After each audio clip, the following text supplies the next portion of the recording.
Welcome everyone to the 2020 Paul Bartlett Ray Peace Prize Award ceremony. My name is Lynn Billings. I've had the honor of serving on the selection committee for these awards since 2008. First, a little bit about my experience with peace. Having graduated from the University of New Mexico School of Law, I embarked on a 30-year law career and learned along the way that the best work is often that which seeks and implements peaceful solutions to conflict. I formally began a side-by-side practice with litigation, naming the new practice Mediation First. A few years later, my husband and I, along with our skilled nursing partners, were early developers of telemedicine integrated into home health care. This included direct physician involvement in on-site caring for both acute and long-term health problems at the patient's home, with a nurse and often with family and other caretakers participating.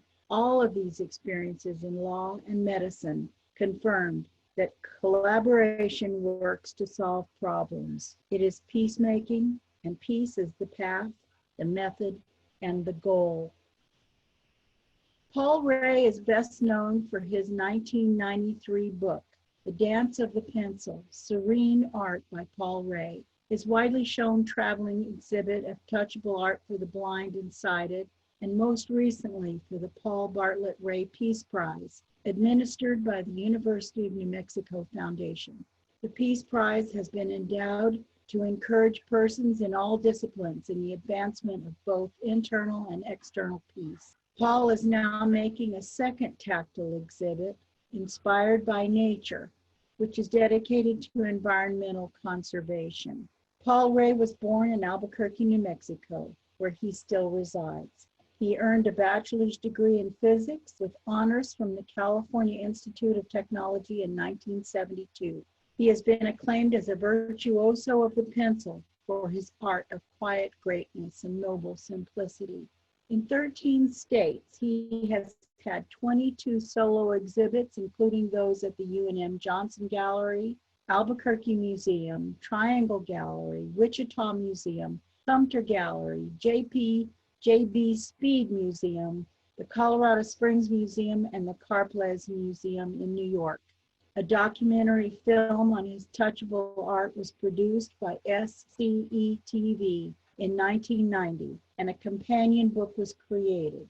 His art has been praised by Georgia O'Keeffe and by the transcendental painters Raymond Johnson and Ed Garman, as well as by Nobel laureates Subramanian and Chandrasekhar, Richard Feynman, Kip Thorne, and Roger Sperry. More information can be found at www.paulray.org. We are invited by Paul in Paul's book, Art, Peace, and Transcendence, to join his journey for harmony, wisdom, and inner joy. His hybrid hand digital prints, rayograms, are a unique art form, very distinct from the rayograms made in the 20th century by the American surrealist Man Ray.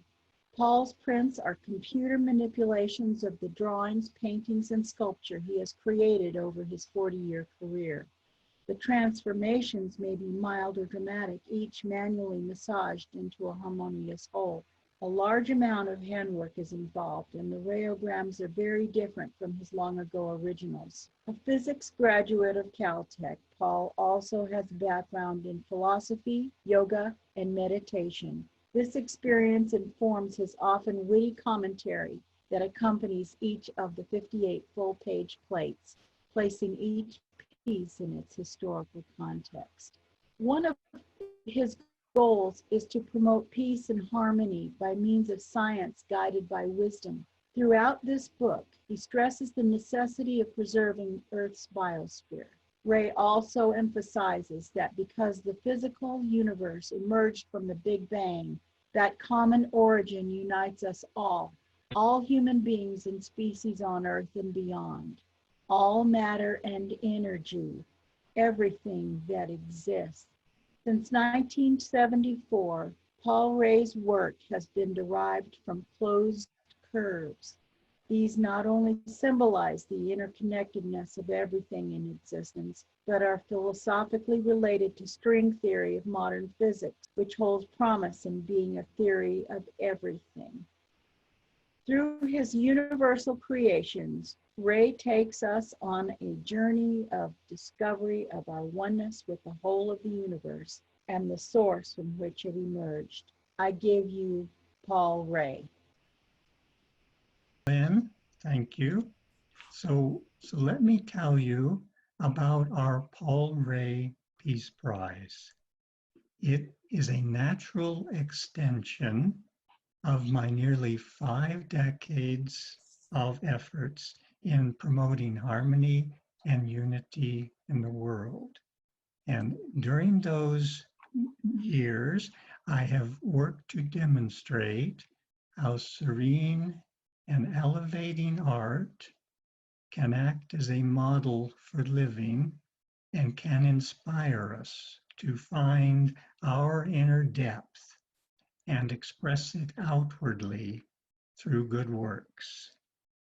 In keeping with these ideals, the Peace Prize is given to that UNM student, faculty, staff member, alumnus, volunteer, or retiree who has promoted peace, harmony, and understanding among people of the world.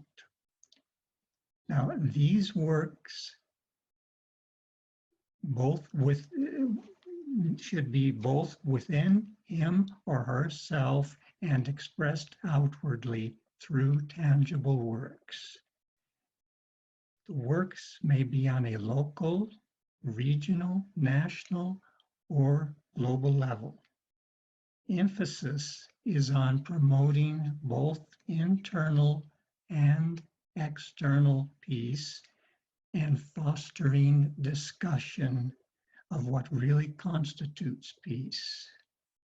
The recipient of the award may be an artist, but may also be an individual in any field who has pursued peace and harmony with creativity and dedication. Possible projects may be environmental, involve individual or social healing, integrative medicine, sustainable energy or green architectural design, art creation or preservation, human population control and family planning, or any positive endeavor. Included is conflict resolution, but conflict prevention is very strongly emphasized. To elucidate this, let me discuss what I call the spectrum of peace. It is vitally important that the many conflicts on our planet be resolved not by force, which only deepens wounds, but through mediation and diplomacy. In addition, so much suffering and discord are totally unnecessary and avoidable. Now, this is the area of conflict prevention which encompasses the largest portion of the spectrum of peace because it includes all disciplines. When people of diverse fields and persuasions all point their lives toward peace, a truly positive transformation can take place in the world. Peace is the realm in which we can all contribute. Now, this is not a grim duty, but rather a joyous one of appreciating the beauty and wonder of life, the incredible drama of our unfolding universe. So peace can be approached from all disciplines, indeed must be, as well as from within. For we cannot share harmony with others if we do not have it within ourselves. Indeed, inner and outer peace nurture and support each other.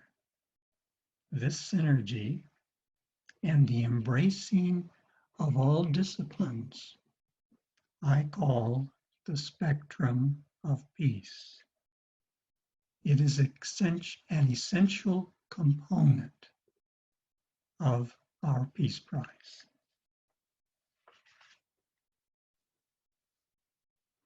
Now, to those who say that human beings are inherently violent, I offer this. Although we share almost all of our genes with chimpanzees who do exhibit considerable aggression, we share even more of those genes related to cooperation and peacemaking with the bonobos, another branch of the great ape family. These quiet, little studied apes are the original make peace, not war creatures. So we are genetically equipped to be peaceful. It is an individual and collective exercise of free will. What do we choose? Conflict or harmony? Let us all work that it may be harmony.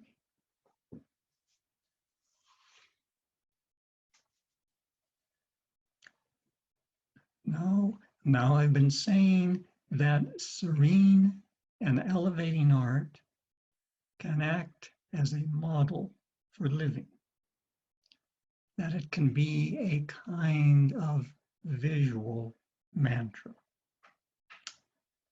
To elucidate this, I will now share with you a DVD created by Dean Emeritus Fred Scher.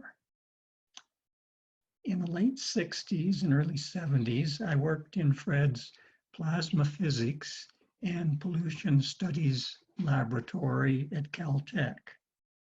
And I often went to his home for dinner, played guitar, and had deep philosophical discussions about a wide range of topics.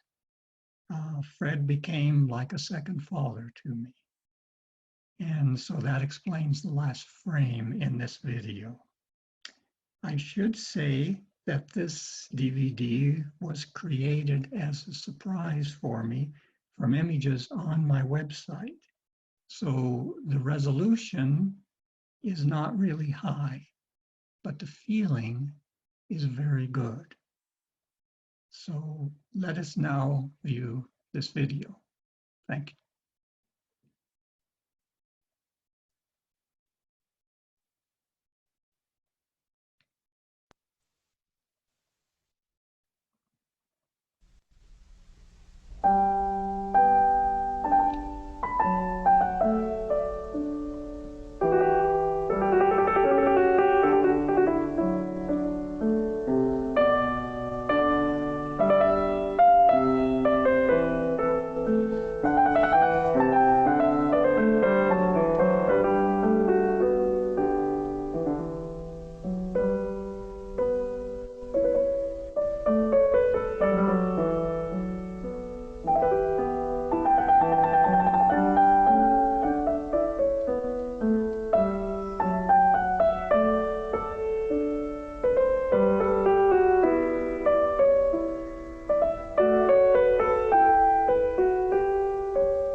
Bartlett Ray, artist, writer, poet, Okay, peace we're worker, fine. was born 18th of April, 1950.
Paul, you are a most remarkable person who has embarked upon a most remarkable journey. Your powerful healing art transcends time and space. Congratulations. Your second father, Fred.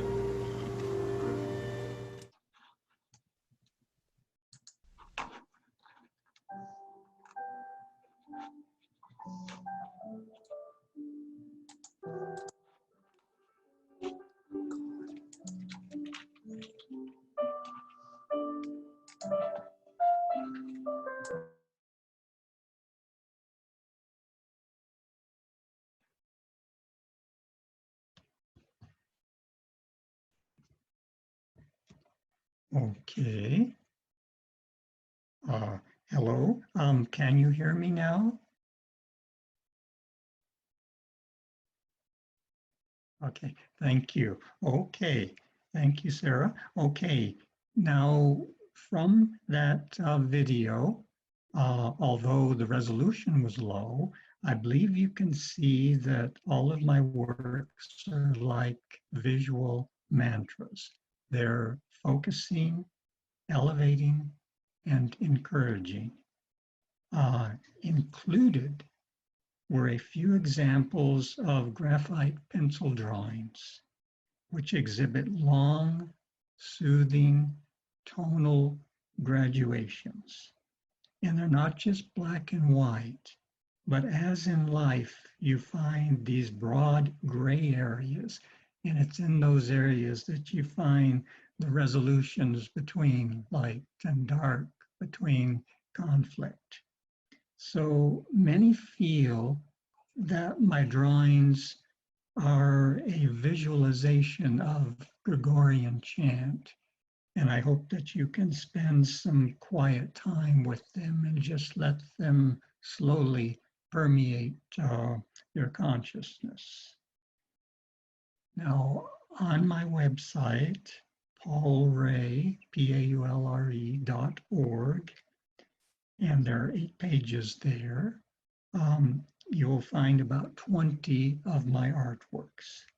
And I invite you to use them as a resource for peace. And I've received many emails and letters and calls about people who have found my works to be very helpful, particularly in times of great difficulty. So please use them as a resource for peace. Thank you.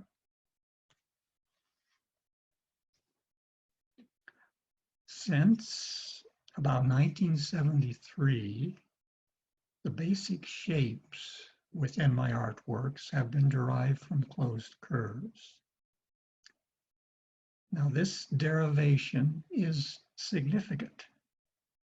It represents the interconnectedness of everything in existence, from the scale of the universe down to the subatomic.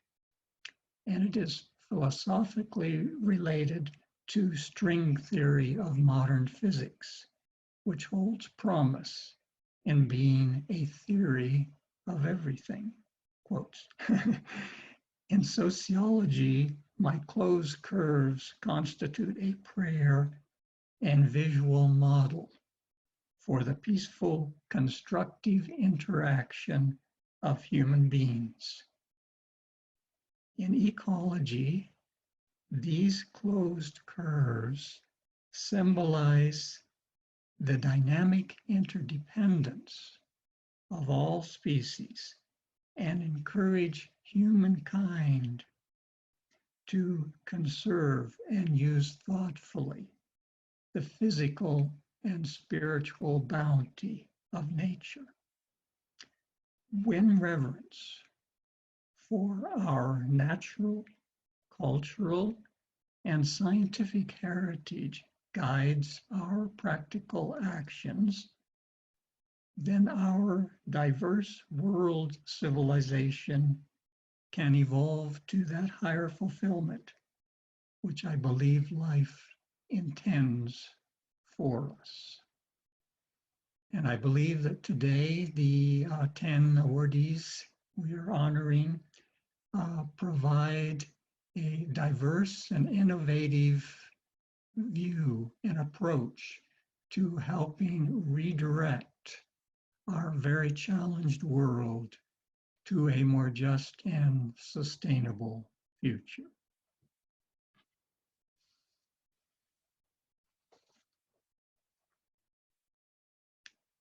So let me summarize the intent of our Peace Prize by sharing with you the Peace Prize vision statement, which I wrote in 2006. It goes like this. I believe that we can greatly improve our world by encouraging and preserving the good in life. Wisdom, beauty, insight, humor that enlightens, and using these positive forces to heal discord. This requires the integration and synergy of many fields, from art and science to engineering and philosophy, plus communication and common sense. great advances can be made technically. For example, through cleaner and more efficient energy and transportation. But these must be combined with improvements in both personal habits and public policy. We must reduce waste, take only those natural resources that we really need, and limit our population to a level that our biosphere can support. Global peace must begin as inner peace within each individual. We can invite peace into our lives through thoughtful, healthy living and by offering courtesy, respect, and friendship to others. There is a symmetry between the human rights we expect to receive and those we have an obligation to give. When we thoroughly integrate peace into all of our thoughts and actions, our life becomes a work of art. This is a very practical, influential, and equitable art form that everyone can practice. Ultimately, peace becomes a natural way of living.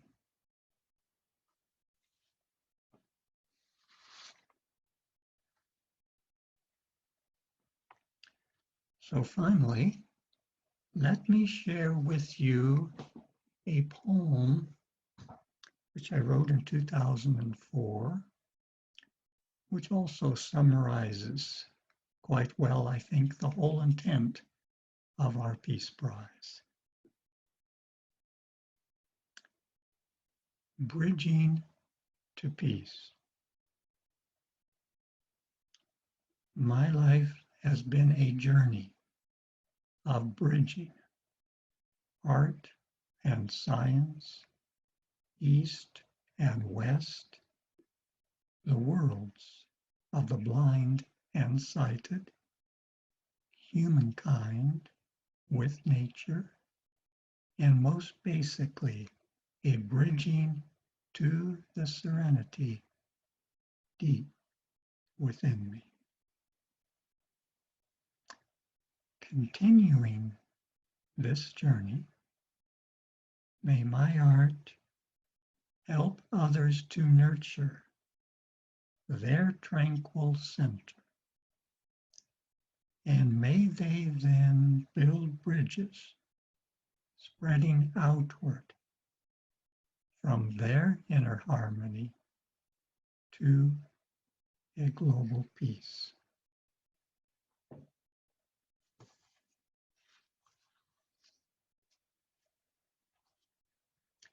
So thank you, and it's now my pleasure to introduce Susan Morrison, who's a lawyer, a certified financial planner focused on sustainability.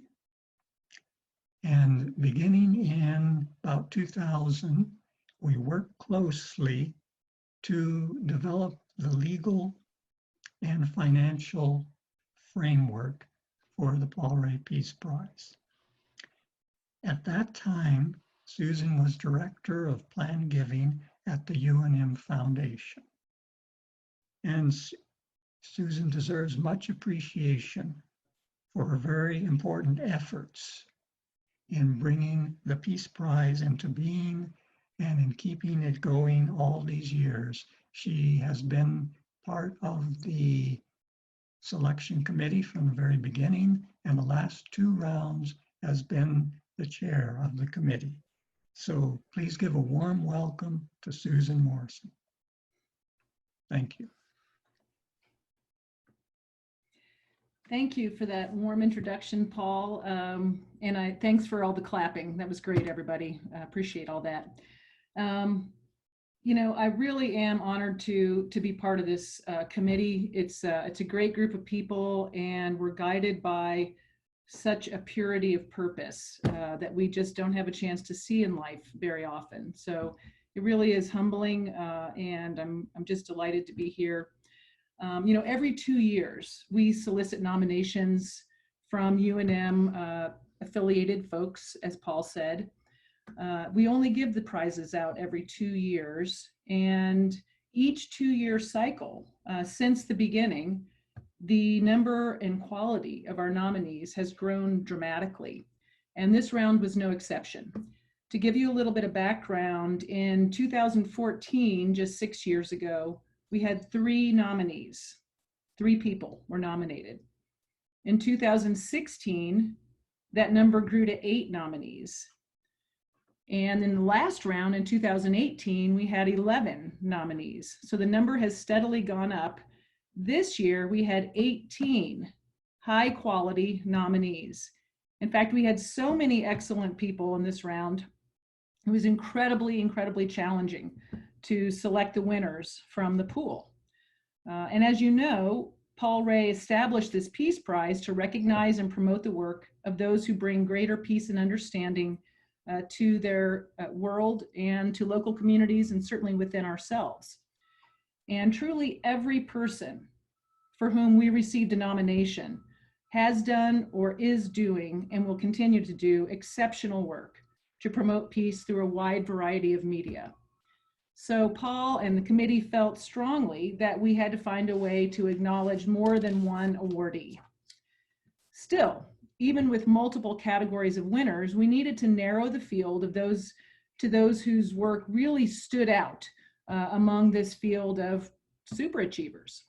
And I know I speak for the rest of the committee when I say that it was a tremendous challenge to select the Peace Prize recipients this round.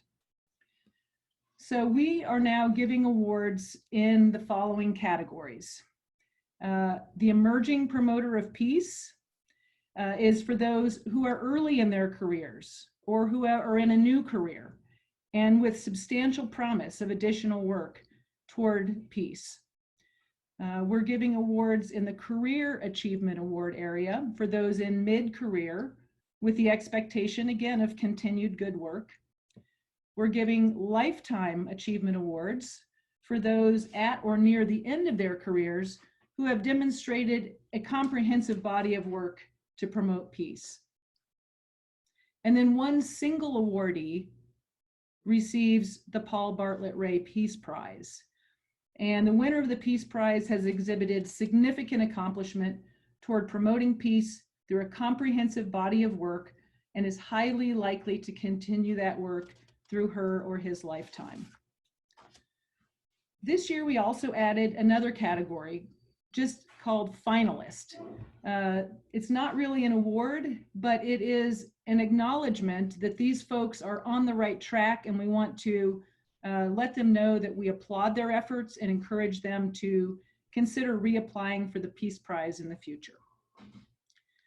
So this round, out of the 18, we ultimately selected 9 nominees to receive either the Emerging Promoter of Peace, the Career Achievement Award, Lifetime Achievement Award, and the one winner of the Paul Ray Peace Prize. And I want to thank Paul and the committee for their work, but I also especially want to thank Sarah Fair, who has been really helpful in administration. And typically Sarah, you know, she's the person, I think you've all probably talked to her. She rounds up all the nominations. She compiles a great book for all the committee to look at. She typically puts together the reception, which is usually quite lovely in the Willard reading room of the library. This time she's doing it electronically. So thank you, Sarah, for your great work. And now the committee and I would like to introduce the award winners. And as Paul mentioned earlier, we're going to introduce them in reverse order from that shown on your program. So first, we're going to introduce one of the 2 Emerging Promoter of Peace Award winners, then the Career Lifetime Achievement, Career Achievement Awards, rather, then lifetime achievement, and then, due to scheduling accommodations, the second Emerging Promoter of Peace award will be not announced. And then finally, we will announce the winner of the Paul Bartlett Ray Peace Prize. So thank you, everyone. It is now my pleasure to announce our first awardee in the Emerging Promoter of Peace category. Our first awardee is Dr. Mariah Gomez. Dr. Gomez is an assistant professor in the Honors College at the University of New Mexico, and she has worked tirelessly over the last 6 years with the Tula Rosa Basin Downwinders Consortium. This is an organization dedicated to bringing attention to the New Mexico communities who were impacted by the government's first atmospheric nuclear bomb test at the so-called Trinity Test Site in southeast New Mexico on July 16, 1945. Dr. Gomez and her colleagues on the consortium have traveled door to door in these rural communities to meet with residents, document their stories and their medical histories. And these families, incidentally, are still being impacted by that above ground nuclear test in their backyards. Dr. Gomez was the primary author of a work titled Unknowing, Unwilling, and Uncompensated: The Effects of the Trinity Test on New Mexicans and the Potential Benefits of a Radiation Exposure Compensation Act Amendment. It's a mouthful, but it's a great read. Her efforts have brought attention to those New Mexicans who have suffered some terrible medical conditions as a result of the radiation that they were exposed to. It's the same radiation, incidentally, that people in Nevada were exposed to, but those folks were included in some legislation for compensation, but New Mexico was left out of that legislation. And so thanks to Dr. Gomez's hard work, there is increased interest now in legislation that would compensate these New Mexicans. And it's especially fitting, and I'm sure she'll talk a lot more about this, that Dr. Gomez should be recognized today, August 6th, because today, as many of you know, is the 75-year anniversary of the nuclear bomb that we, the United States, dropped on Hiroshima. And it's our hope that Dr. Gomez's work will not only help compensate victims of the past, but will also bring attention to the horrific effects of nuclear weapons in general. I present to you Dr. Mariah Gomez. Thank you, Susan. Thank you, Susan. And I'm going to try to share my screen with you all let's see if you can see some images while I read my statement, and hopefully, are you seeing my statement or the images? The images? Okay, good. So I'll read my statement. Thank you, Susan. I would first like to thank Paul Ray for creating this award and bringing awareness to peace workers. I would also like to thank my colleagues Troy Lavata of the UNM Honors College, Joni Ahrens of Concerned Citizens for Nuclear Safety, and Tina Cordova of the Tula Rosa Basin Downwinders Consortium for nominating me for this award. I am honored to receive this award, and I'm glad to be among the company of the other award recipients this year. I often tell people that I do not believe in coincidences, and today is no exception. 75 years ago today, on August 6, 1945, the US dropped a uranium bomb on the city of Hiroshima, Japan. On August 9, 1945, the US dropped a second but a plutonium bomb on Nagasaki, Japan. These bombs killed millions of innocent people, but these were not the first victims of an atomic bomb. On July 16, 1945, the first atomic bomb was dropped not in Japan, but in New Mexico. Today, I want to share a little bit of information about the Trinity Downwinders and discuss the Health Impact Assessment, a report that we released in February 2017. The report serves as a call for the US federal government to amend the Radiation Exposure Compensation Act to include, among other groups, the Trinity Downwinders, the first atomic bomb victims in the world.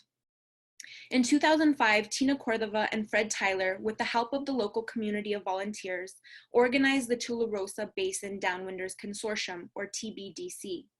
The purpose of this organization is to bring attention to the negative health effects experienced by the people living adjacent to the Trinity test, subsequent to their overexposure to high levels of ionizing radiation that occurred on July 16, 1945, with the explosion of the Trinity atomic bomb test.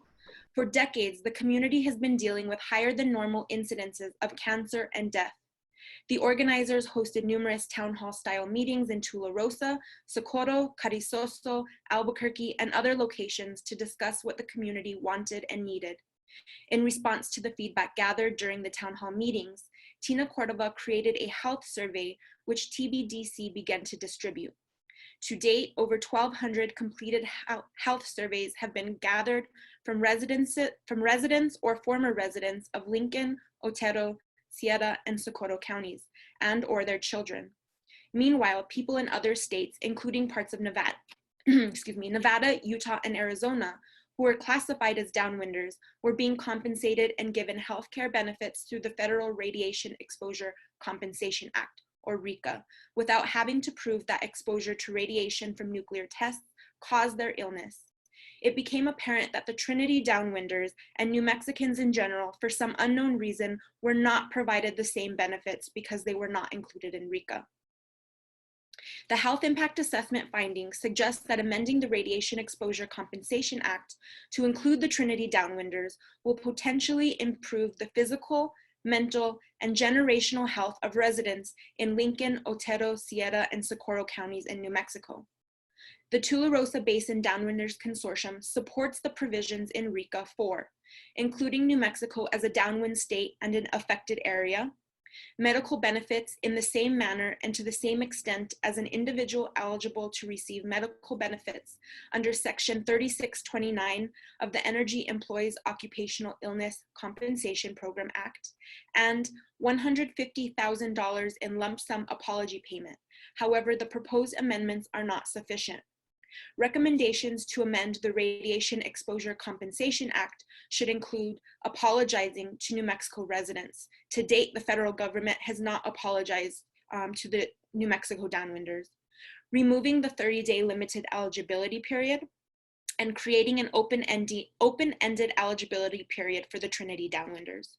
Removing the July 9th, 2022 legislative sunset provision and extend the sunset provision to at least July 9th, 2045.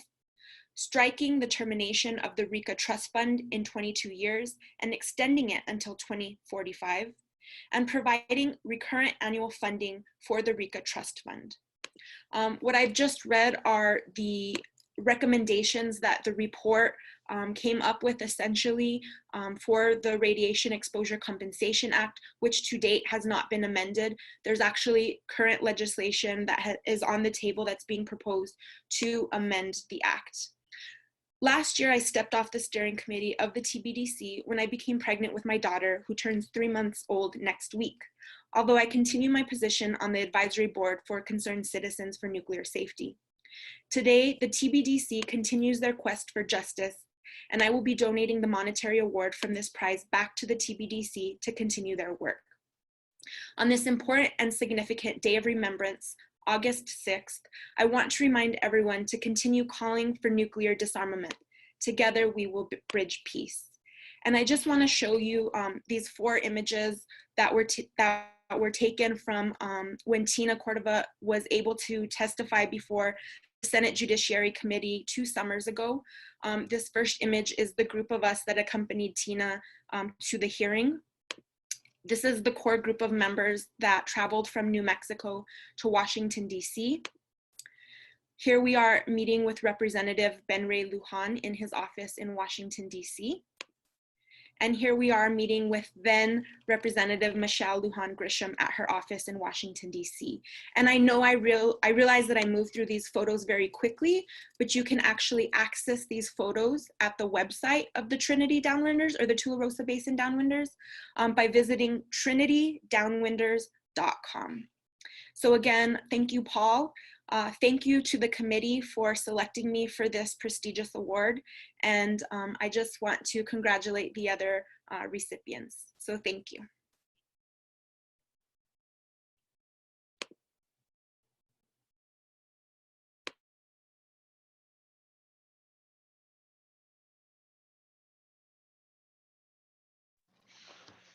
Hello, I guess I'm next on the list. My name is David Munoz, as you can see there. I had the pleasure of serving on the committee as well. and I can certainly concur that we had a difficult time with this group of applicants, and it was just extremely difficult to make these decisions, but we're so glad to be here and celebrate the accomplishments that you all made, and hopefully we can leave this meeting energized and ready to go forward and doing what we can to find peace in our own lives and exchange that with others as we move through our lives. So I'm going to announce the Career Achievement Awards, but before that, I'll just say a few words about myself. I'm a retired professor from Colorado School of Mines.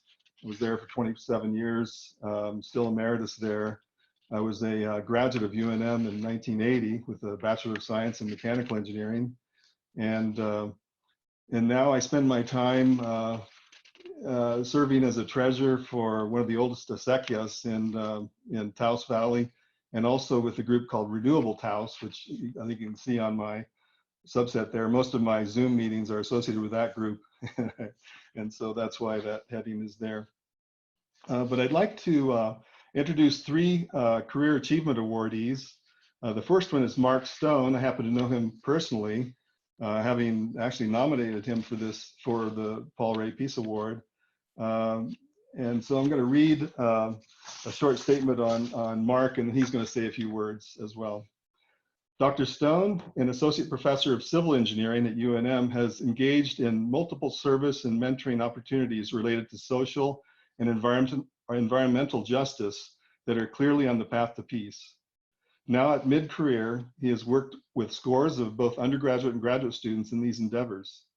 Dr. Stone has served as mentor and project advisor for the University of New Mexico Engineers Without Borders organization, 2010 to 2016. Specifically, he oversaw a feasibility study design and installation of a process to achieve safe drinking water access for indigenous Tsunami people in Bolivia. He's also served as co-founder and faculty mentor for the UNM for Nepal project, 2016 to present. This organization was formed in response to the 2015 Nepal earthquake, causing 9,000 deaths. He and his students worked with students and faculty from Kathmandu University to design and build a women's community center in one of the heavily impacted areas. Local women engaged in the construction process. The completed building is now used for family planning, women's health fairs, training, and community events. In collaboration with Dr. Catherine Page Harris from the UNM Landscape and Architecture Department, Dr. Stone has supported the conceptual design of an off-grid community that could serve as a new home for the Redwater Pond Navajo community. This community, located between 3 EPA Superfund sites due to the uranium mining and processing in the region northwest of Grants, New Mexico, has been severely affected by these environmental issues.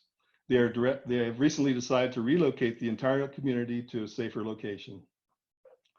Dr. Stone is also co-founder of the UNM Resilience Institute, which you can look up online as resilience.unm.edu, coordinates the annual Resilience Colloquium held at the UNM campus and typically attracting local, regional, national, and international participants over a 2-day period. His team is working toward an improved understanding of risks, adaptation, and resilience strategies to new constraints imposed by global climate change and other stressors. And boy, we know about other stressors right now. Dr. Stone states, our goal is to contribute to adaptive capacity of these systems with an emphasis on vulnerable communities. So without further ado, I bring you Mark Stone. Good to see you, Mark. Thank you very much, David, for that a very nice welcome, which makes me realize now why I feel so busy. There's a lot going on, a lot of issues that we're trying to face. I think Sarah had a couple of slides if she's there. Otherwise, I could share my screen. I'm not sure if she's there right now, so I'll just share mine if that works. Yeah, so here's just a couple of pictures of the projects that David was talking about. This is the Tsimane community in Bolivia, where the main challenge is a lack of safe drinking water, which results in all the other problems that you would suspect happen when you don't have safe drinking water, including, even though they have ample supplies of food because they are in Swidden agriculture, they still suffer from severe malnutrition and child death due to the infectious diseases. And these are just a few of those community members that we've been working with to take a very integrated and holistic approach to how to develop drinking water programs for them using a range of different techniques, including rainwater harvesting, filtration systems, and installation of wells in places where that makes sense. And then the other project that David mentioned, these are our community partners in Nepal, where our project aim here was driven by the response to the devastating earthquake there in 2016. And this was a community that we had already been working with before the earthquake occurred, with research related to climate change impacts, but we felt like we needed to respond with different tools when the earthquake occurred there. So what we ended up doing was building a community center, as David said, that's focused on providing services for women in the community. This was a facility that they had a facility to provide those services before the earthquake, and then unfortunately it was destroyed in that process. So, but just to tie it back to peace and the reason we're here today, like first I'd like to just express how humbled I am and honored I am to be in the company of this group, and especially seeing the fellow awardees and hearing just how difficult this process was. And the next thing I'd like to point out though is that I feel like I've done nothing because my students did everything, right? I feel very fortunate to be in a position where I feel like my role is to serve as what I refer to as a positive enabler. And in my experience, I've seen that students, they have this incredible naivete towards the world, and I mean that in the most positive way, and especially in engineering, but I think in general, us that are in mentorship and leadership roles have a feeling that we need to quash that element and to turn them into responsible, grounded individuals who are more ready to take on practical challenges. But I reject that concept, and my response to students when they have some type of an idea, when I see their passion, is to say, yeah, you can do that. And with that, I'd like to acknowledge a couple of the students that have really done remarkable work on these projects, and they're Tiber Casus, Jennifer Van Osdell, Lauren Jaramillo, and Kelly Isaacson, who really were the people who have done just remarkable work on these projects. And then finally, to tie this back to peace, and the reason that we're here today is I believe these opportunities where students have the potential to engage and truly understand another culture by being embedded with them and partnering with them to try and do something meaningful, that it truly changes their entire perspective on the world. It sounds trite, but it really changes their perspectives on the world. And when that really strikes home for me, I'll stop my share here. I should be a Zoom expert. I do this 18 times a day. Where this really strikes home for me though is when we return home, because an issue that I have noticed over the years now is that when we come home, students often feel completely foreign back here at UNM, while they're trying to relate this experience that they had abroad, and their friends and family members back here just can't relate to it. They don't understand it. They're not interested, and they feel what I refer to as reverse culture shock.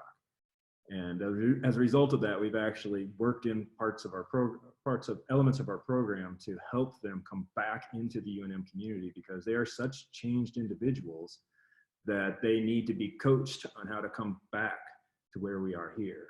So I feel like that type of an experience really changes their perspectives and can drive them into becoming peacemakers.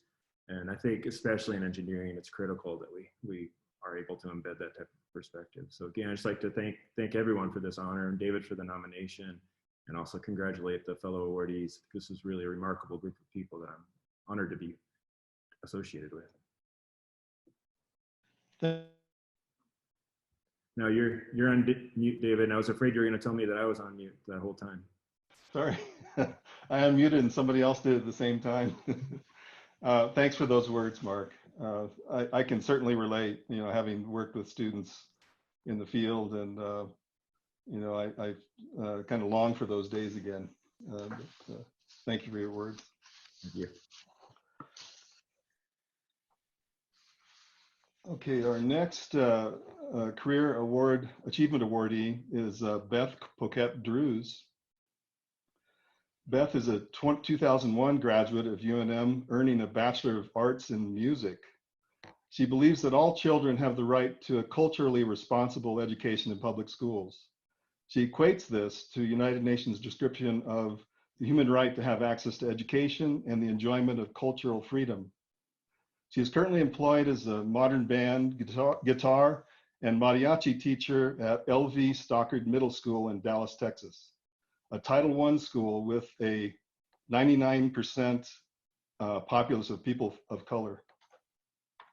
Beth was instrumental in breaking the mold of the Eurocentric secondary music curriculum within the Dallas School District by advocating, implementing, and teaching a variety of musical cultures, including mariachi, modern band, and opera in her middle school environment.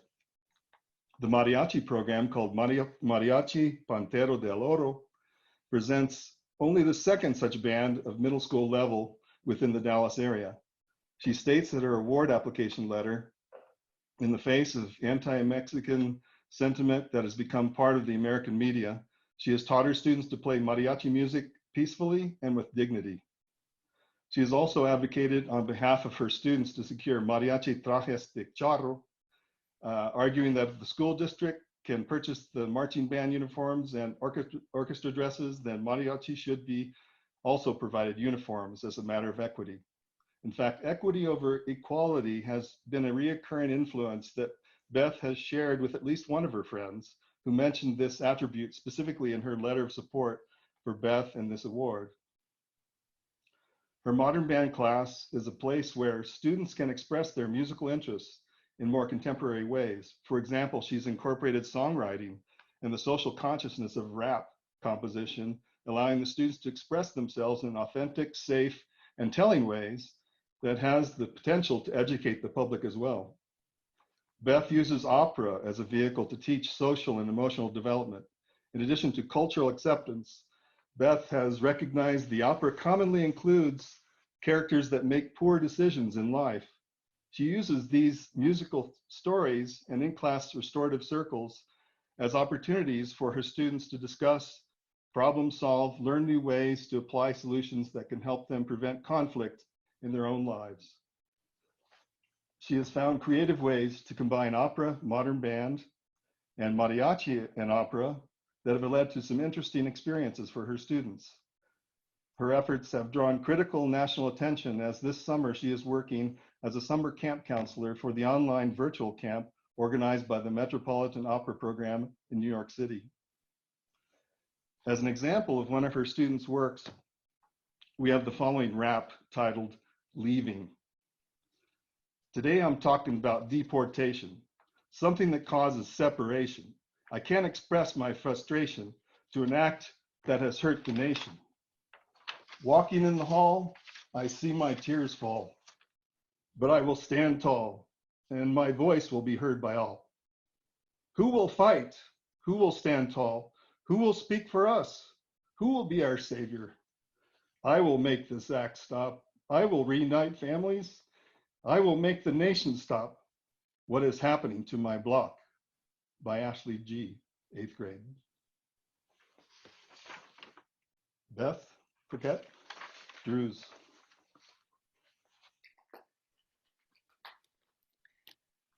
Hello. I'm honored to be here today and making sure I'm unmuted. I am.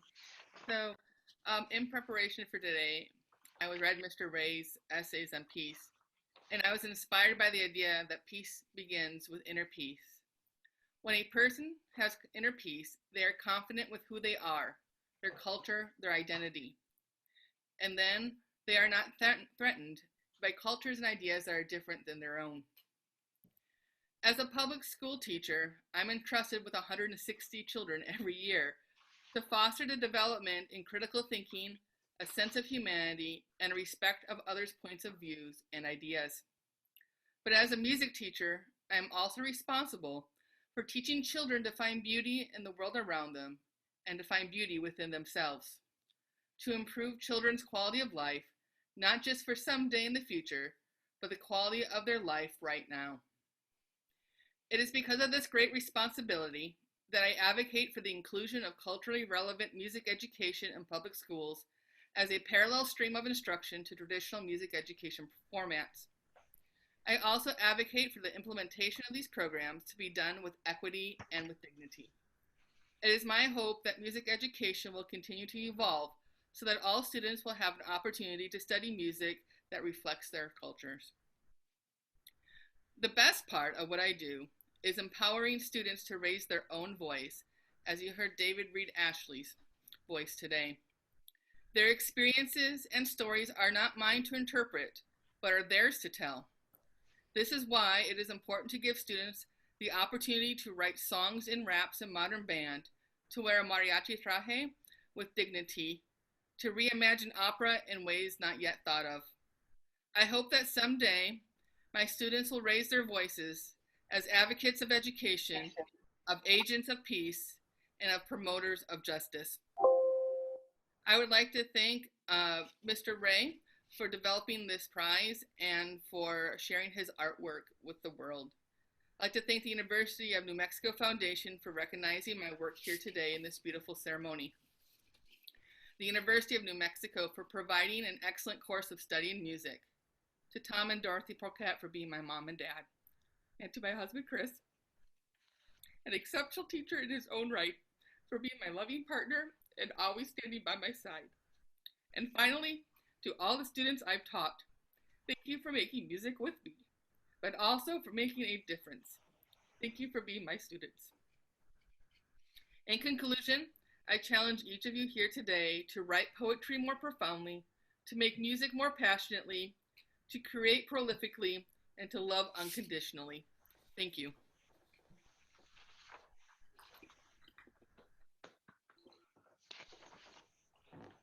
It's a challenge for me to follow all this and keep from weeping myself. So it's a pleasure to introduce the third winner of the Career Achievement Award, Frank Velasquez. Frank was born in 1987, raised in Chicago, Illinois, moved to Albuquerque in 2008, where he began to succumb to the bad influences of the street that had already begun in Chicago. Soon he was enveloped with an opioid addiction that he realized was stealing his life, but was challenged to fight it. He made a vow that if I ever get clean, I want to find a way to give back to the community. Frank found that path with a camera and with unfailing parental support, decided to use it to document the people he had grown to know in his challenged life. In 2016, and while enrolled as a student at UNM, Frank began to use photography as a healing method to address the years of substance abuse. Photography captured his attention in a way that focused towards capturing the essence of the barrios of Nuevo Mexico. What started as an outward photographic investigation also allowed internal reflection and discovery necessary for his healing, while he also worked to heal a broken world. Frank was inspired by Paul Ray's touchable art for the blind and sighted that creates new pathways to experience visual art beyond simple binary art concepts. My art project, Barrio de Nuevo Mexico, Southwest Stories of Vindication, forges common ground to create meaningful discussion using art to interrogate the negative forces of racism and discrimination. You have to be with the people, spend time with them, dig deeper to really understand. Shut up, take pictures, and listen. In 2017, Frank was challenged by being robbed at gunpoint, facing what could have been certain death. He was fortunate to have escaped, only having lost some of his books, notes, and schoolwork that could, for the most part, be replaced. He graduated with a bachelor's degree in history from UNM, magna cum laude, 2018. Frank has published prolifically and shared his work in multiple exhibitions, many permanent, a remarkable accomplishment for someone so young. Some of his more important work to date may be the Duke City Diaries, a video series that have experienced several hundreds of thousands of YouTube hits. I encourage you to search for and experience their powerful images and words that surely impact most that experience them. I bring you Frank Velasquez. Hello, hello everybody. This is Frank here. Sorry, I don't have a slideshow or anything. I'm actually here at work right now. I'm at my workplace. I work at a healthcare center called First Nations. It's on San Mateo and Zuni. We serve the Native American population over here. So as you might know already, all the healthcare centers are working day in, day out. And we're doing a lot of different things right now. So it's kind of hard for us to just call off sometimes or to get long breaks. So I'm sorry about that. But I'd like to first say thank you to David for the introduction. Thank you to Paul Ray. Thank you for this award, for this honor, to Sarah also for helping with everything on the technical end. Thank you for everyone at UNM. And everyone that's part of this event. Sorry that we couldn't have something in person. It's usually held at Zimmerman Library, so I know that would have been a really great event to see everyone there. I actually used to work at Zimmerman Library, so it would have been really great to see all of my old friends there.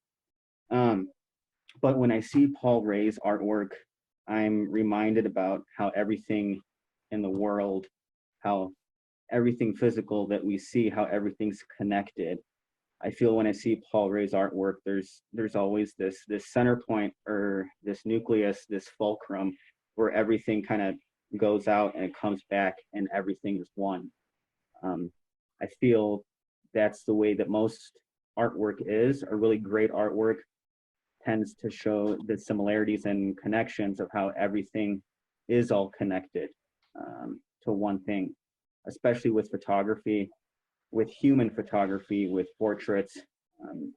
Sometimes you try to illustrate a narrative, you try to narrate a story, something that's really meaningful to you. So I feel that Paul Ray's artwork really shows that, and it really goes to show how really great artwork is connected in that way and how it's connected to humanity. I had something else prepared, but it feels so odd to talk about different things when we're dealing with COVID-19. We're dealing with this pandemic. We're talking right now through this application, through this video app. Sometimes it feels kind of odd for me to do this, but this is just the reality of it right now. So I'd like to just remind everyone to, there's a lot of people out there that aren't as fortunate as us. I'm not sure if everyone here still has their jobs or if they were furloughed or not, but as you already know, I'm sure everyone watches the news and the headlines. So many people have lost their jobs. So many people have been furloughed almost indefinitely. People are starting to lose all hope, right? Millions, tens of millions of people have lost their jobs and they're trying their best right now.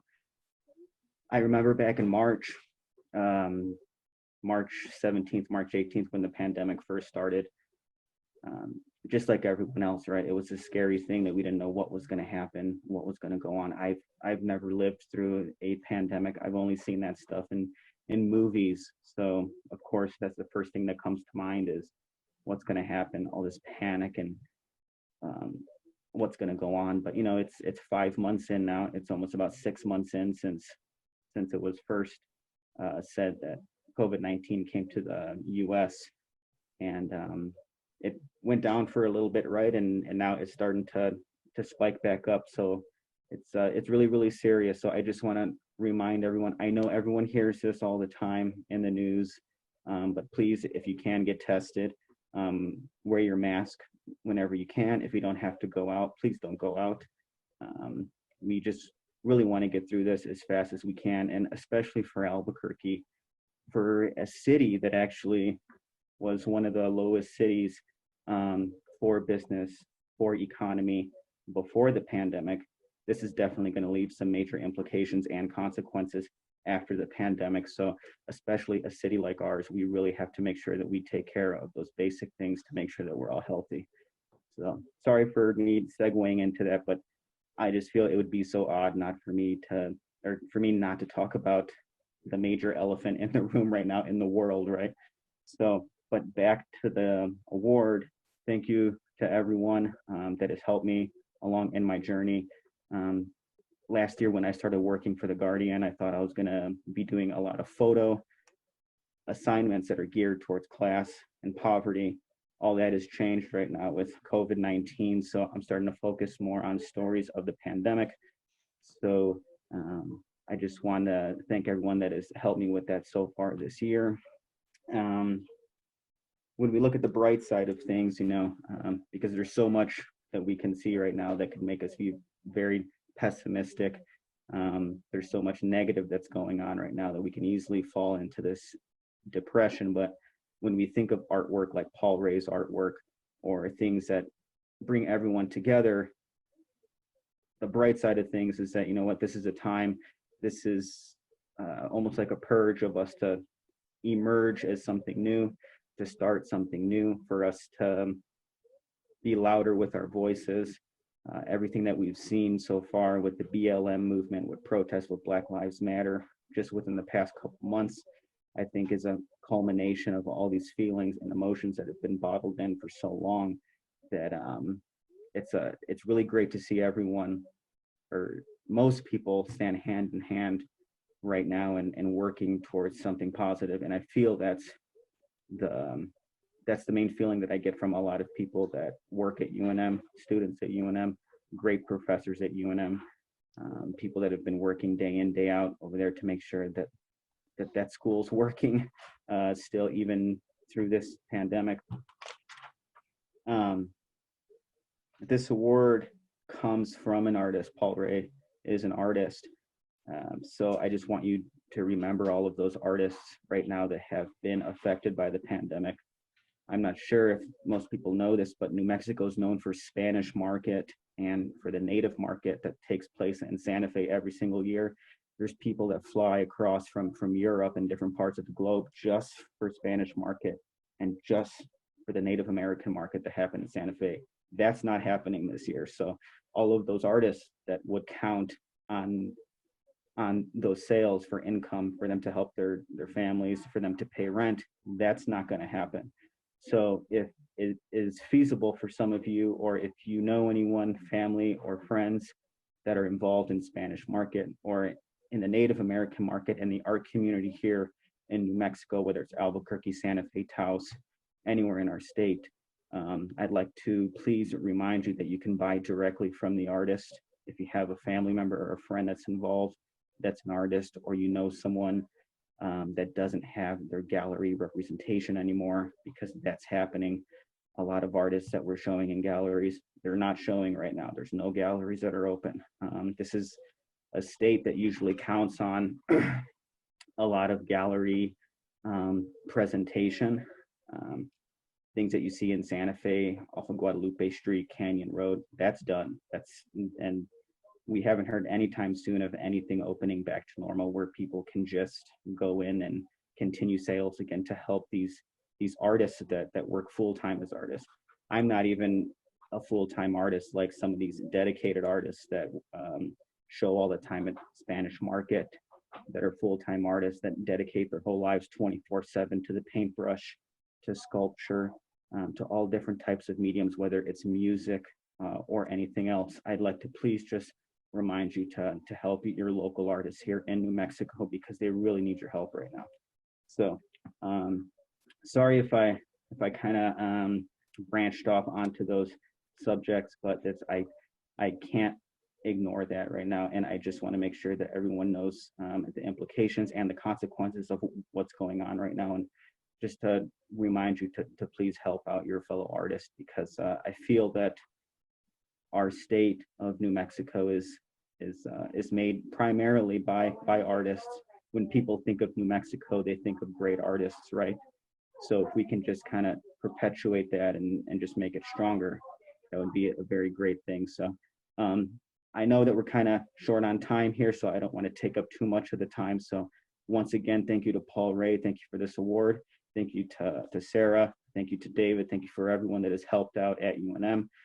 UNM changed my life. UNM has helped foster me through my studies, through my track for my degree, everything. So I support everything that UNM stands for. So please, if you could just remember to stay connected to everyone right now and just to stay positive. Thank you. Thank you very much.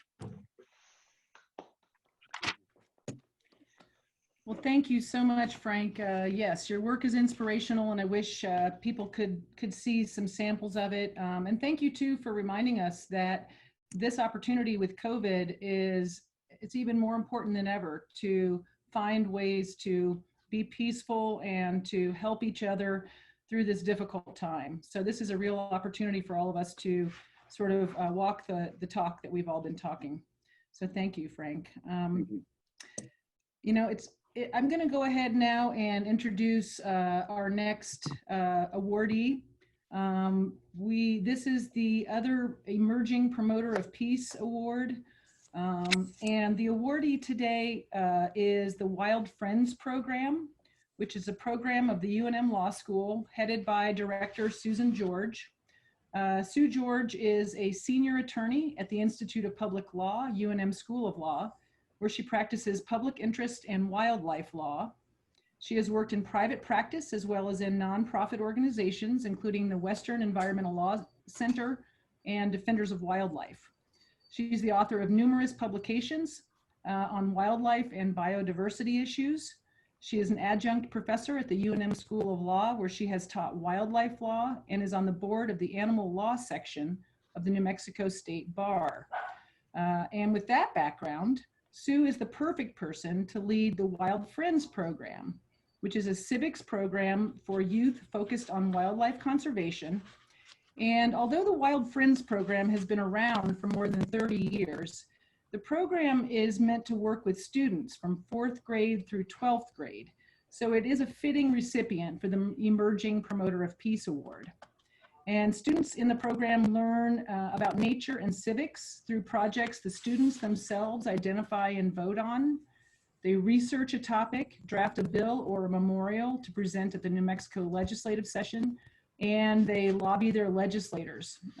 So it's really an incredible program. These kids are really making changes that positively impact the New Mexico environment. So please help me welcome Program Director Sue George. Thank you, Susan. I appreciate it. I'm honored to be here today with you all. And I want to make clear that I'm not the emerging promoter of peace. I'm on the other end of that spectrum. But we have 15,000 students, over 15,000 students we've worked with over the years, and they truly are the peace promoters. So the credit goes definitely to them. I also want to recognize that here on the call today are a couple of the founding members of the Wild Friends program, Carolyn Byers and Kathy Grassel. So a shout out to them. They have kept this program going, and I just picked up the ball and tried to run with it. And then also great thanks and recognition to Betsy Till from the UNM Foundation, who has been ever supportive of Wild Friends. We've always called ourselves a little but mighty program, and Betsy has been one of those who has helped this little program stay afloat. So many thanks, and of course to Paul Ray for the honor of the award. All right, so we've got the slides up on the screen. Yes, so the Wild Friends program is an experiential civics and science education program for grades 4 through 12 in public schools across New Mexico. So each fall, next slide, please. Each fall, students in the program vote on a topic of wildlife conservation. Next slide. Learn about their topic through research and hands-on activities, study how our government works. Next slide. And then they draft a bill or memorial to address the issues they've identified facing our state's wildlife. Next slide. Then in January, as the New Mexico legislature begins its yearly session, the students arrive by the busload in their turquoise t-shirts, or at least they have in the past. This coming year may be virtual. Next slide. They advocate for their legislation. Next slide. Talking to legislators. Next slide. Testifying in committee hearings, and serving as expert witnesses on the floor of the House and the Senate. Next slide. Since 1991, over 15,000 Wild Friends students have written and helped to pass nearly 24 bills and memorials aimed at protecting New Mexico's wildlife, from establishing wildlife crossings to increasing fines for poaching, and even establishing a recycling program at the Roundhouse. And as you can see from this slide, the Wild Friends students have been extremely successful over the years. Most bills and memorials that are introduced have an average passage rate of about 20%. The Wild Friends students have an astounding 70% passage rate. So we get people every year who come up to us and say, would you help us pass our bill? And the answer is no, because these students work on their own legislation, as Susan described earlier. Next slide. The students' latest success, which I am really proud of, can now be seen on the roads of New Mexico as our first ever pollinator protection license plate, with the proceeds going to the New Mexico Department of Transportation to increase pollinator-friendly roadside plantings and pollinator gardens at rest stops. Next slide. With literally minutes left on the clock on the last day of the session in 2019, this bill passed and was the only license plate bill out of 14 to get through, a testament to the students' dedication and enthusiasm. They called, they wrote, they talked in person to legislators, as noted, they testified, and they made it happen. So it was very exciting to get yet another Wild Friends piece of legislation to benefit our state's wildlife through. Next slide. So a guiding tenet of the Wild Friends program is that the legislation the students work on must be based on common ground principles and be bipartisan, and the result must be concrete on the ground action. What the students take away from the program is not only a hands-on lesson in how our government works, but that they have a voice and that they can make a difference. And for me, that is the most important lesson of all. For our youth and our wildlife are our future. Thank you again for the honor of this award, and I'm delighted to have been here today. Thank you.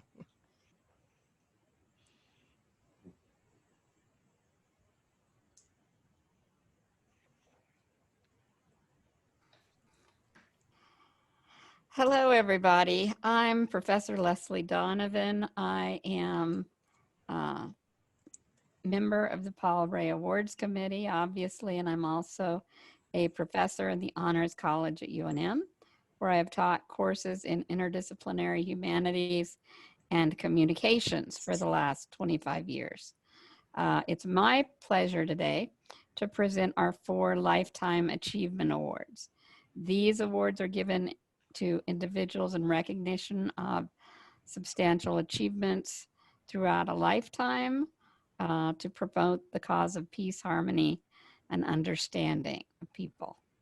The first award I have the pleasure of presenting is to Gerald Visner, a retired University of New Mexico Distinguished Professor of American Studies. Professor Visner is a writer, scholar, and teacher. An enrolled member of the Minnesota Chippewa Tribe, White Earth Reservation, where he grew up.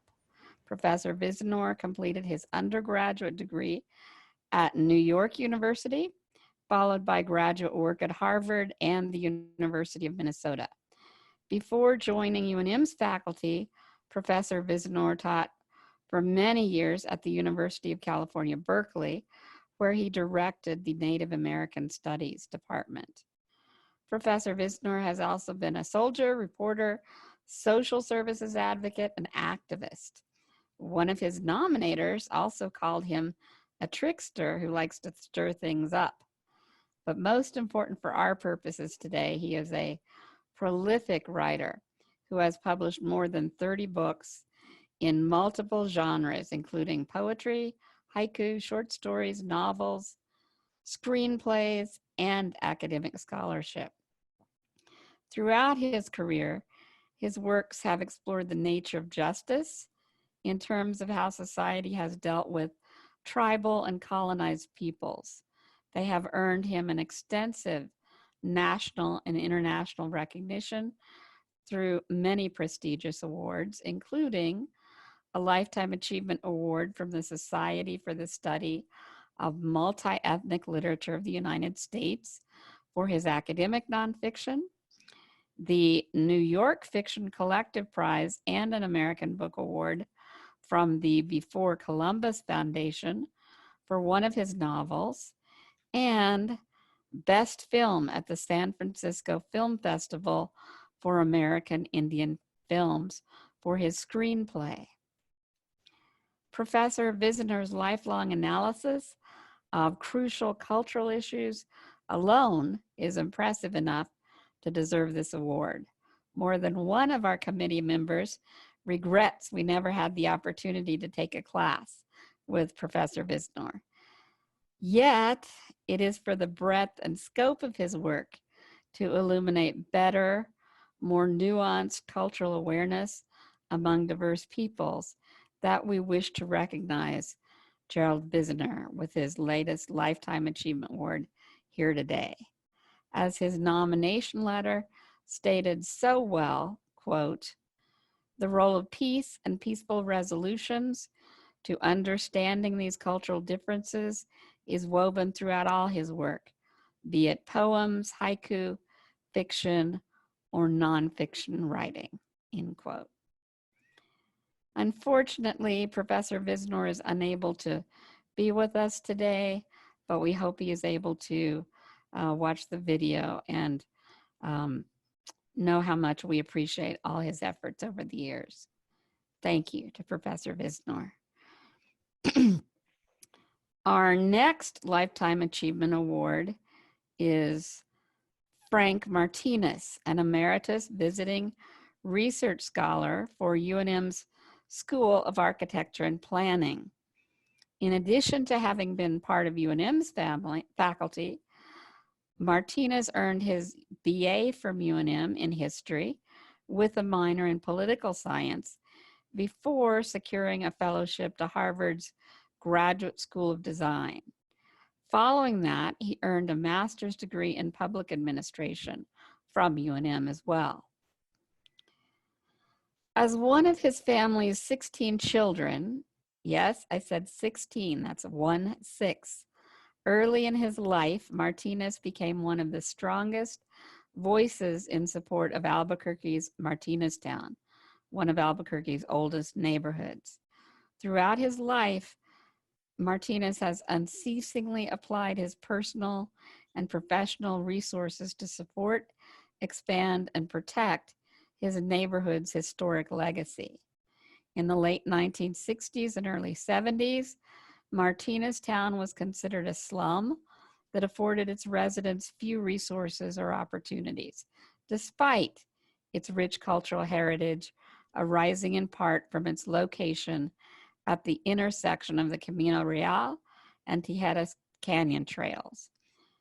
When the city passed an urban renewal project that condemned Martineztown and offered its residents a mere $5,000 to leave their family homes behind, Martinez stepped up at his mother's urging to help form the Citizens Information Committee of Martineztown, CICM for short.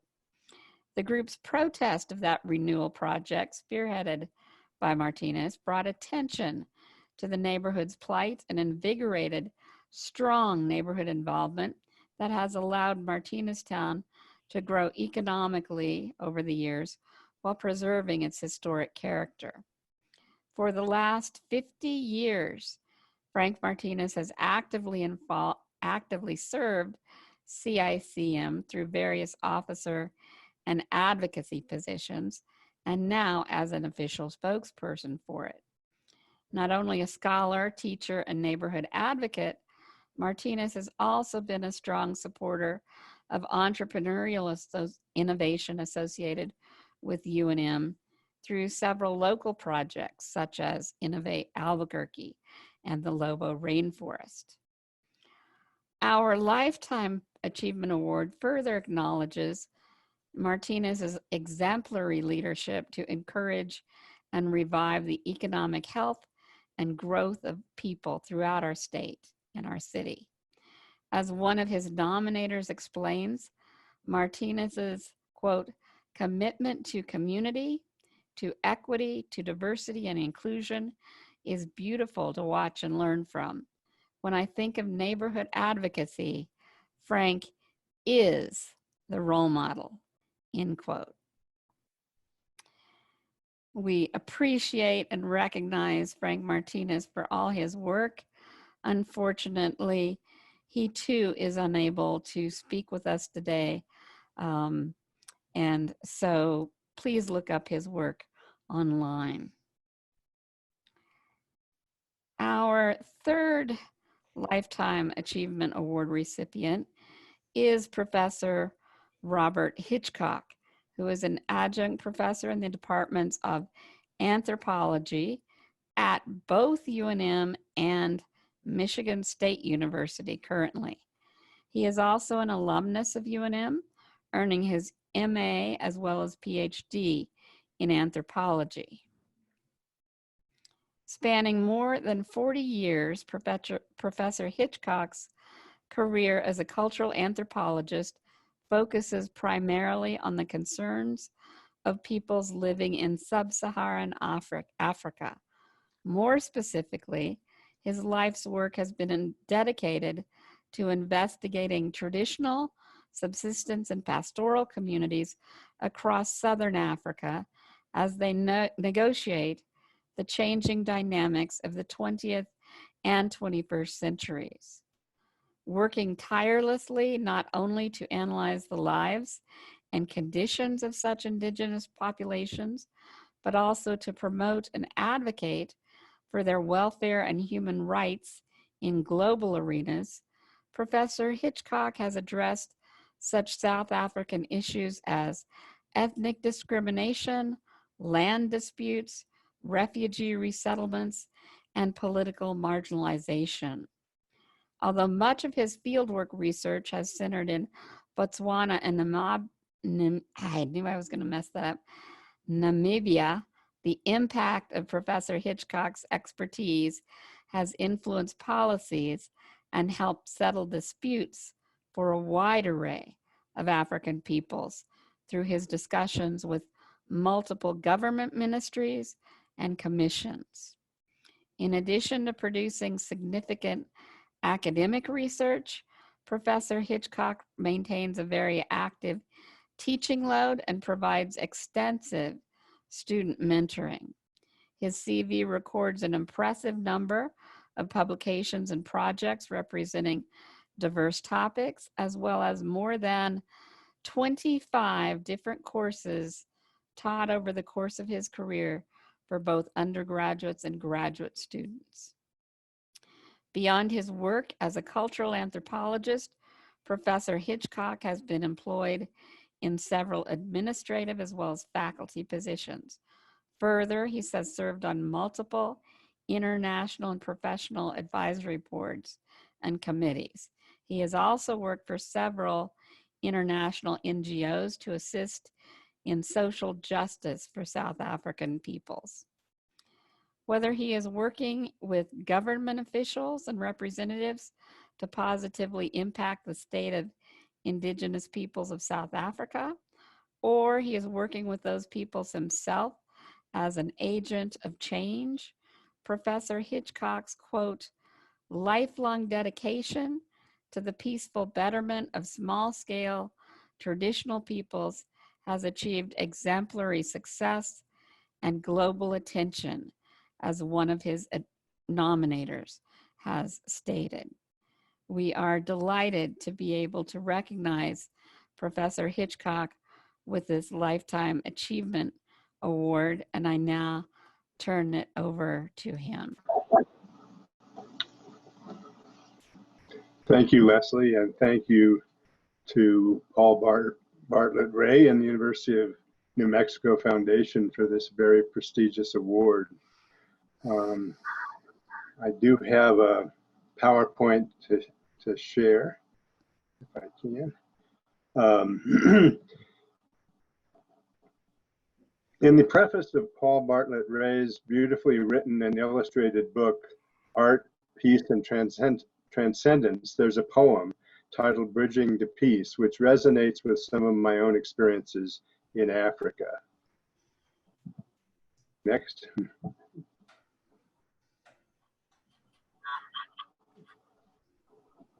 In 1975, soon after I arrived with a group of University of New Mexico anthropologists in a small community on the Nada River of Botswana, next please, a group of Chwa San approached me, next please, about helping their village to get a bridge over the river that separated us from where they were living. They asked us to go to the district land board. Next, please. This is Botswana, as you can see. This is on the Zimbabwe border where we're speaking of, and you can see a river that comes down into the Makati Pans. They asked us to go to the district land board and seek getting a bridge over the river. And they said it was likely that the government would turn us down, which they did. They said, unfortunately, mobile hunter-gatherers don't need a bridge. We worked on this issue for nearly 40 years. Next slide, please. This is a group of the University of New Mexico Kalahari Project team, where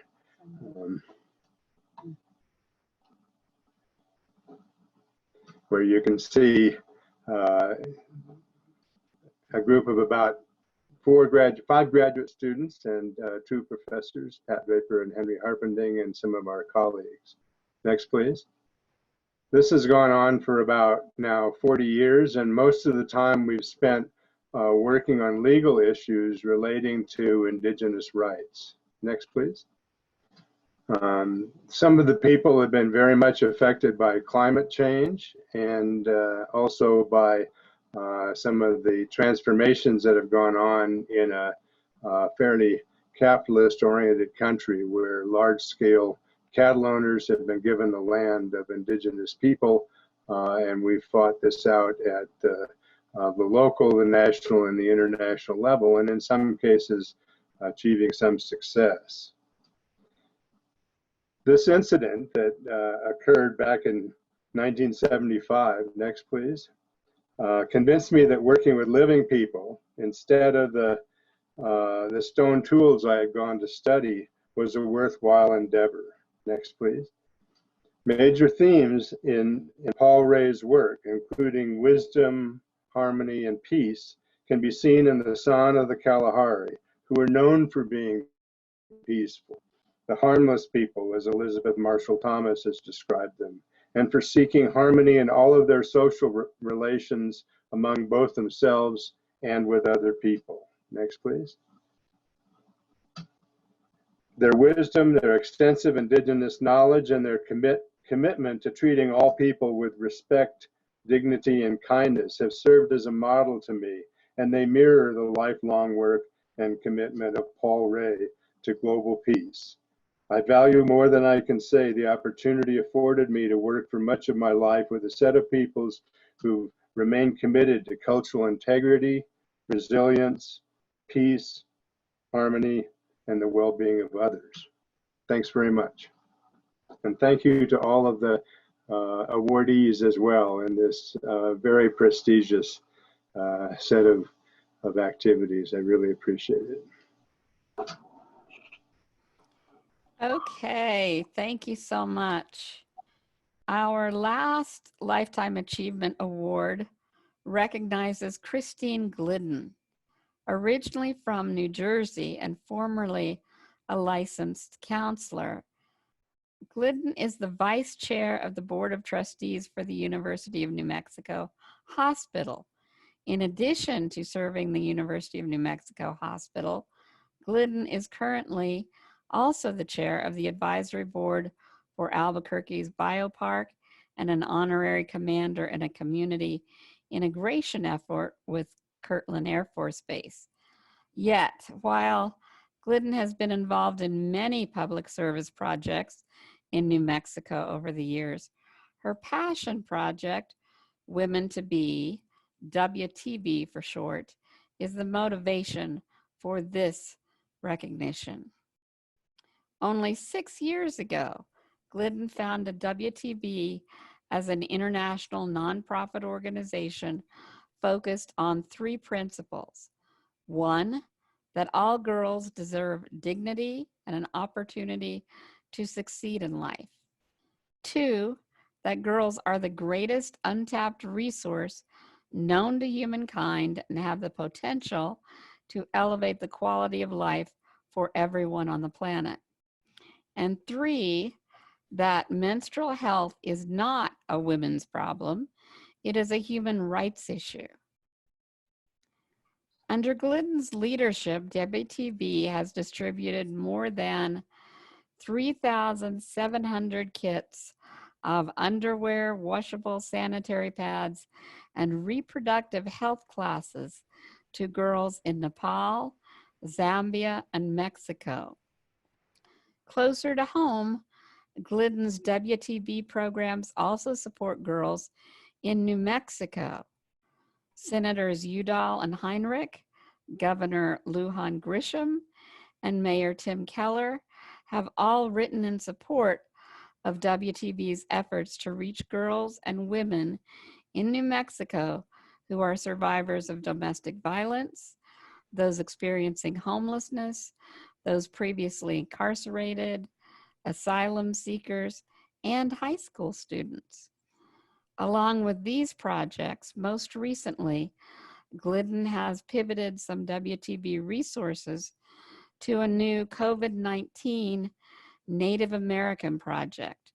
This new WTB project is working to supply food, water, and essential items to our state's Pueblo and Navajo communities during our pandemic crisis. I think the WTB website is talking as much about Glidden herself as it is its programs when it states that, quote, "We have succeeded through sheer will, hard work, and love of girls. This exceptionally diverse group of committed, affected, and scrappy volunteers view relationships and engagement as the key ingredients to success." I think those words talk about Glidden as much as her project. I now give you Christine Glidden. Thank you very much. Mr. Ray, thank you for this wonderful opportunity for recognition for myself and all of the people who are this important prize today. I'd like to spend just one moment to welcome a couple of special guests. One would be Sheena Ferguson, who was the nominator of myself and my Applicants Award. Sheena just stepped down as Chief Nursing Officer at UNM Hospital. And as well, 2 other people who are very important to me and partners in my project. One would be Andrew Chipuma, who joins us from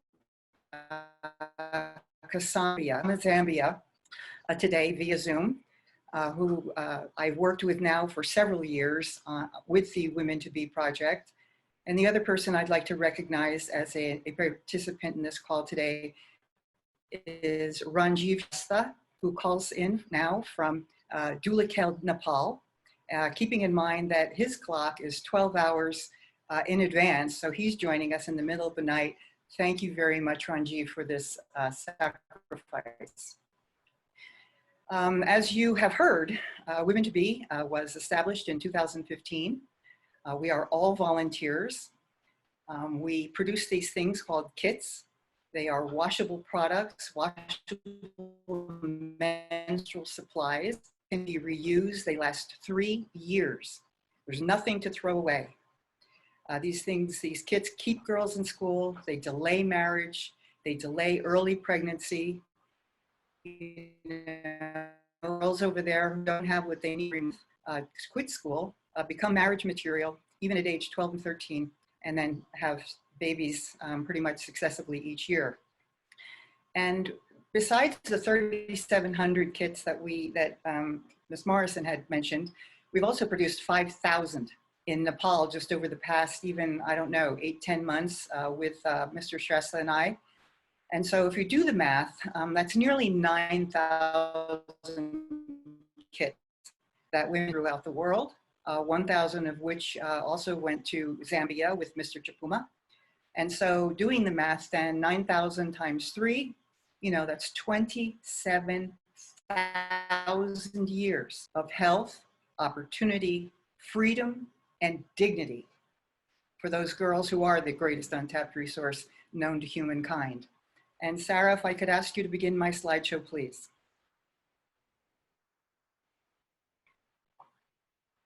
I'd like to start by introducing Mr. Shrestha right here. I just visited him and the project in March. I came back in April. Next slide, please. This is a sewing center that we established. We trained and employed 25 women. I know that Mr. Stone, one of the awardees, had talked about refugee situation over there regards the 2015 earthquakes. Well, many of these women are refugees in their own country, really, who lost everything and everyone. And so now they have jobs and some hope. Next slide, please. I'm just adding a little context here. This was taken from the playground of one of the schools that we went to. Next slide, please. And these are girls from that school. And what they're doing right now is they're learning some of the most important facts that they'll ever learn in their lives. They're learning how their bodies work.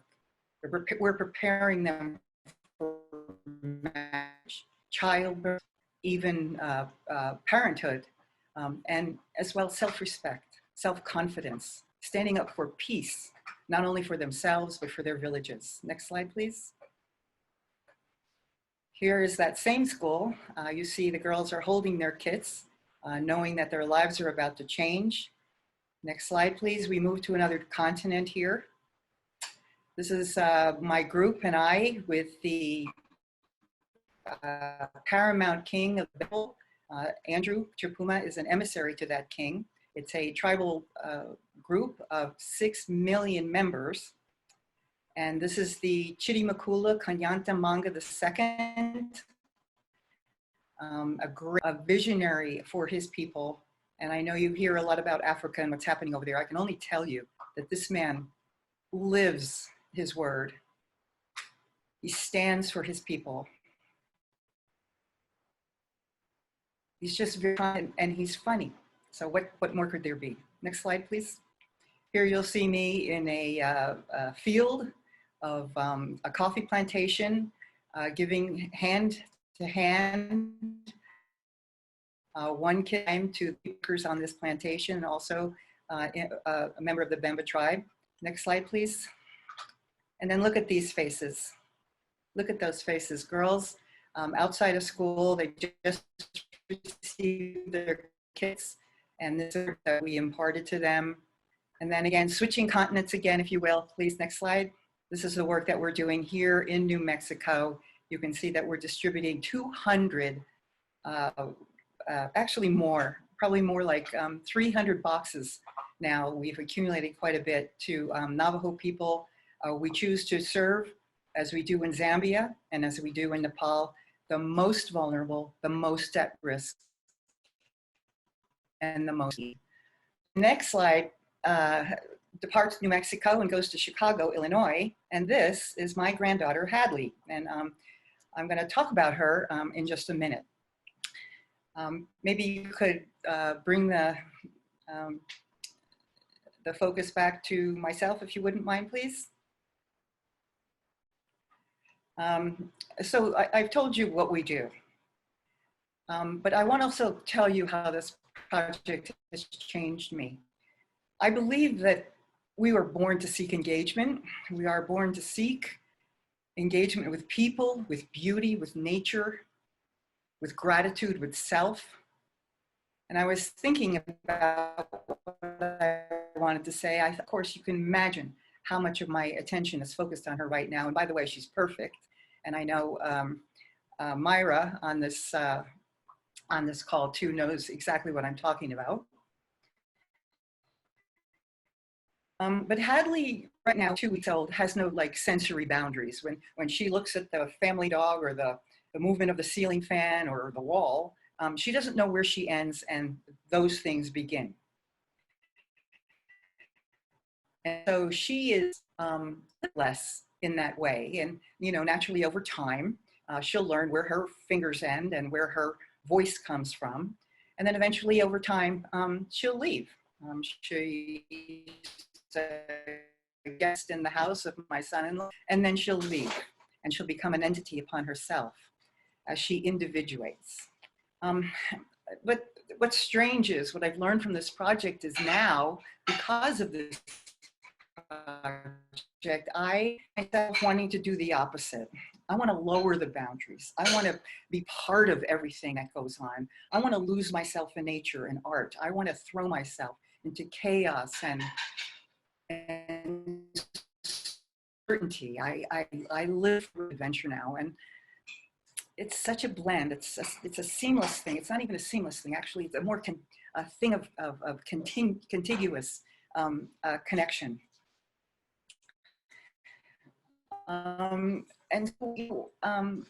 what I think is this too, is that if you're not involved in the act of giving of self, if you're not in service to the world in some way, whether it's Paul Ray's art and the art that he shares with others to make a difference in their lives, then honestly, you know, it sounds like a judgment, maybe it is, but like, what are you doing? You know, like, we have to be involved. We have to be engaged. We were born to give of ourselves to others. Let ourselves go and be part of the bigger picture. Girls right now live in Zambia and even Navajo Nation, in Nepal certainly, without dignity. They live without peace because they bleed every month on a rag in the corner. And I want to end that. And so I'd like to end my presentation, which is probably way too long, with a poem that I was dedicated by a former Paul Ray awardee, and that would be Hakeem Bellamy. And I'd like to share with you the last stanza. He writes, "We remain unafraid of blood. When we shed it for birth, we run. We flee her miracle, yet find comfort in man-made mortality, when it would cost us nothing but education to keep her dignity inside us all." Thank you very much.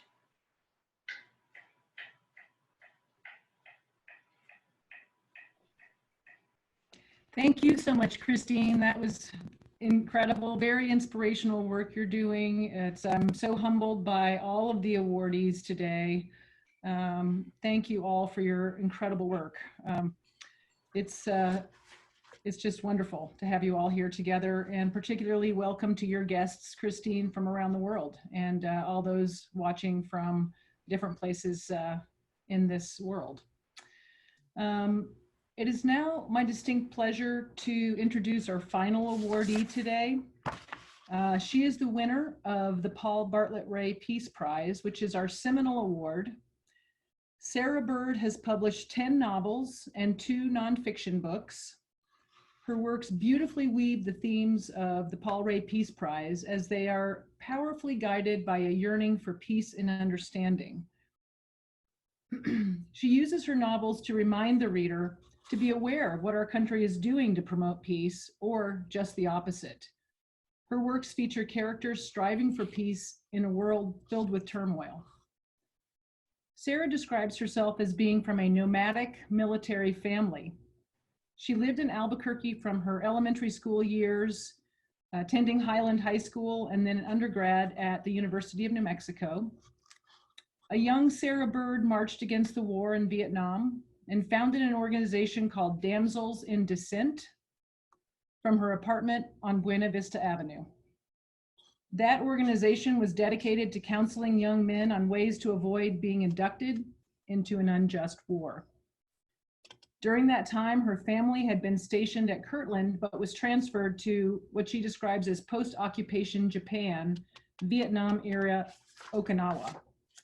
And this experience informed all of her future works. Favorably compared with William Faulkner, Amy Tan, and Barbara Kingsolver, among others, Sarah Bird has been called the finest living Texas novelist. Her novel, Above the East China Sea, was critically acclaimed as being Bird's most ambitious and breathtakingly written book. Neither historical novel nor ghost story, but a deeply moving affirmation of the importance of family, friends, and traditions that time cannot erase. That novel celebrates the sublime example of the Okinawan people as models of a culture dedicated to peace and transcendence, and the effect of that culture on an American, Sarah Bird, struggling with her own personal search for peace. She has been such a tireless advocate for literacy and libraries that she was recently chosen as the official hologram for Austin's new downtown library. Sarah describes her novel, The Flamenco Academy, as her love letter to New Mexico, and in particular to Albuquerque and UNM. The Flamenco Academy has been critically acclaimed as stunning and ambitious, a tale of obsession and, yes, gypsies. Set in an authentically rendered Albuquerque, often dirty, hard, and poor, the story intermingles friendship and betrayal with powerful glimpses into the legacy of flamenco. Sarah Bird realized years-long desire to write the remarkable story of Kathy Williams as well, a woman of tremendous courage who disguised herself as a man to fight alongside the Buffalo Soldiers in the US Civil War. Sarah is truly a national and international treasure, and it is my pleasure to introduce Sarah Bird. Gosh, Susan, you can almost make me believe I actually deserve to be on this list. Thank you.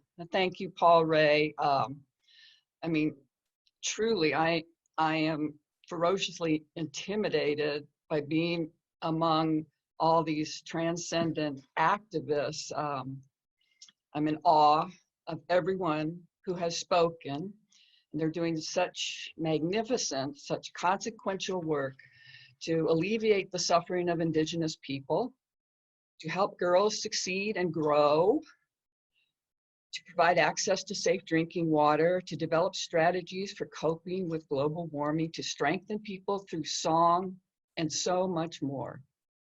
To say nothing of the special thrill that I got when I saw the name of a dear friend, Sue George. Sue, are you still there? Was being honored for her work in environmental advocacy. You all inspire and humble me. I'm still not convinced that I deserve to be in your company, but before anyone reconsiders, I'd like to say a bit about why this honor is so profoundly significant for me. First, though, let me share with you the secret reason why I am so jubilant about this award. Okay, finally, at last, I have been acknowledged as what I've always felt I am, a New Mexican writer, a Lobo, not a Longhorn.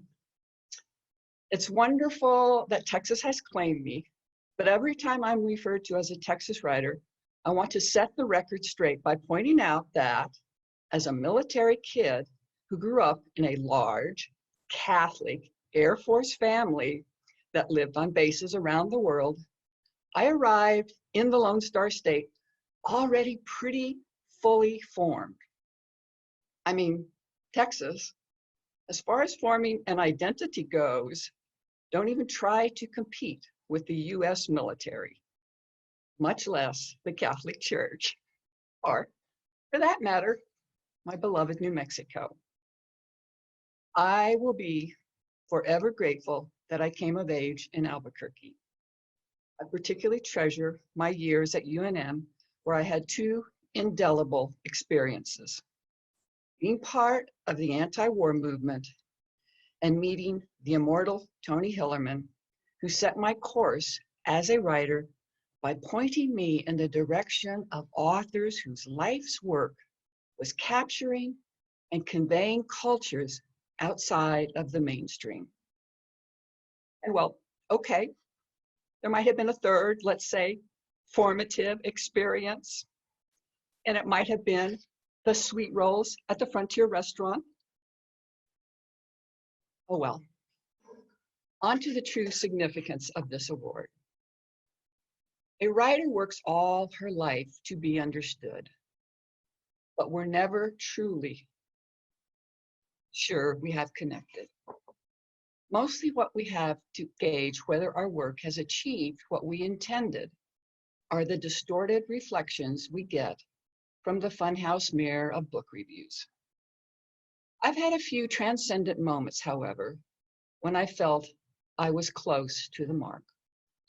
One such moment occurred after an event in Houston for my novel, Above the East China Sea, that was attended by a group of Okinawans. I noticed that this group hung back and waited until every book had been signed and the rest of the audience had left before they approached me. The oldest member of the group spoke in rapid Japanese to her granddaughter before pushing her forward towards me. My heart thumped with fear that somehow, in my representation of her sublime people, I had gotten something wrong, and now I was going to hear about it. It was a tremendous relief when the younger woman told me that her grandmother wanted to thank me for telling the world about the heroic struggles of the Okinawan people and their single-minded dedication to peace. Beginning with the publication of my 5th novel, and sorry, I don't have a slideshow, but here's my little low-tech visual. Here it is.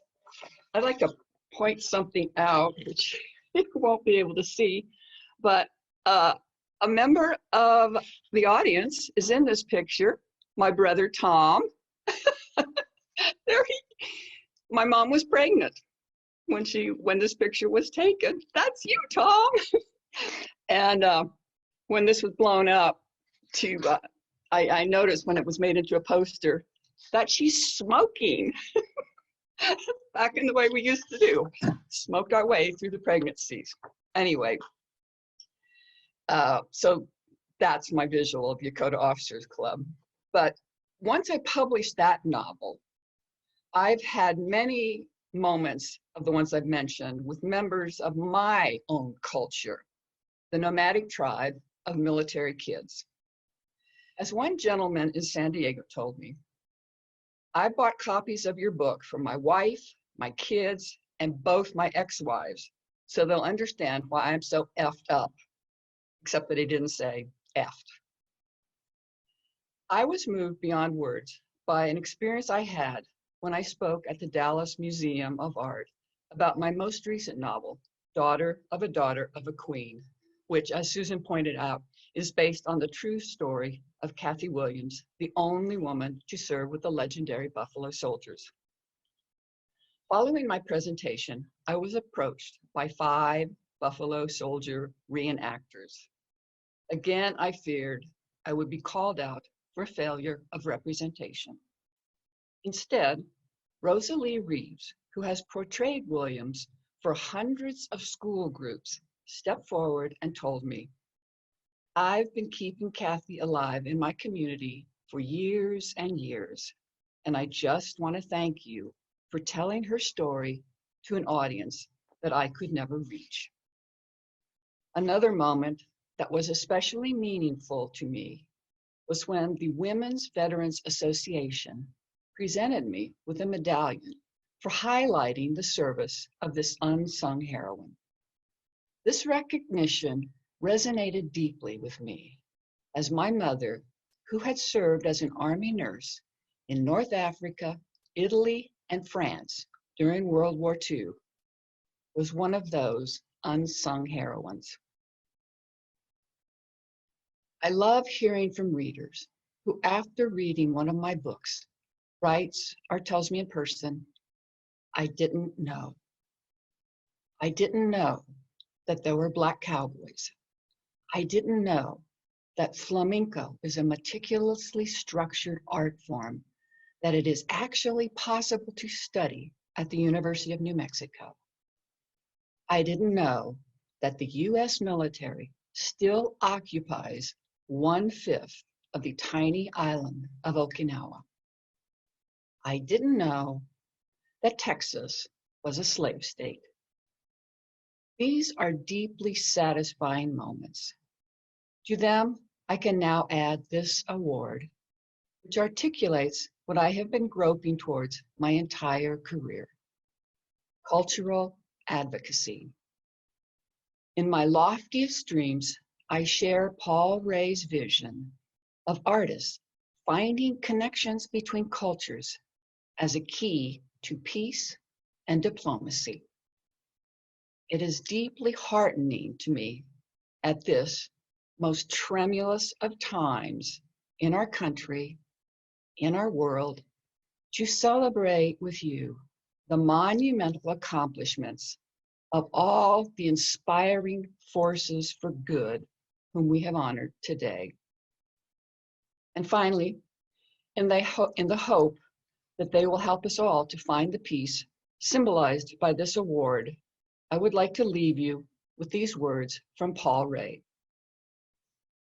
I believe that we can greatly improve our world by encouraging and preserving the good in life: wisdom, beauty, insight, humor that enlightens, and using these positive forces to heal discord.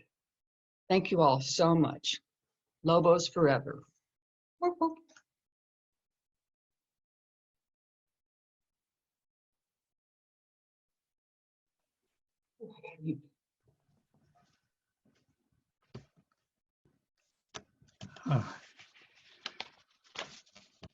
Hello, I believe that means I'm on now. Is that correct? I am. Okay, well, my goodness, you know, I'm not one to have tears or anything, but I've been very deeply moved by this reception. And I really feel that even though we could not be there in person, we have all connected, and we all know now how to get in touch. And so please stay in touch. Please keep us informed of your work. And I don't know too much more that can be said than has already been said today. It's very deeply moving, except to say that the Peace Prize goes with you. It continues with you throughout your life. We keep trying to make known all of your works. And so please keep us informed of your efforts. So anyway, just very, very deeply moving. And I would also like to say that in addition to our 10 awardees, the committee named 6 finalists. And so I would just like to give them a little recognition with their name and field. So let me share that with you now.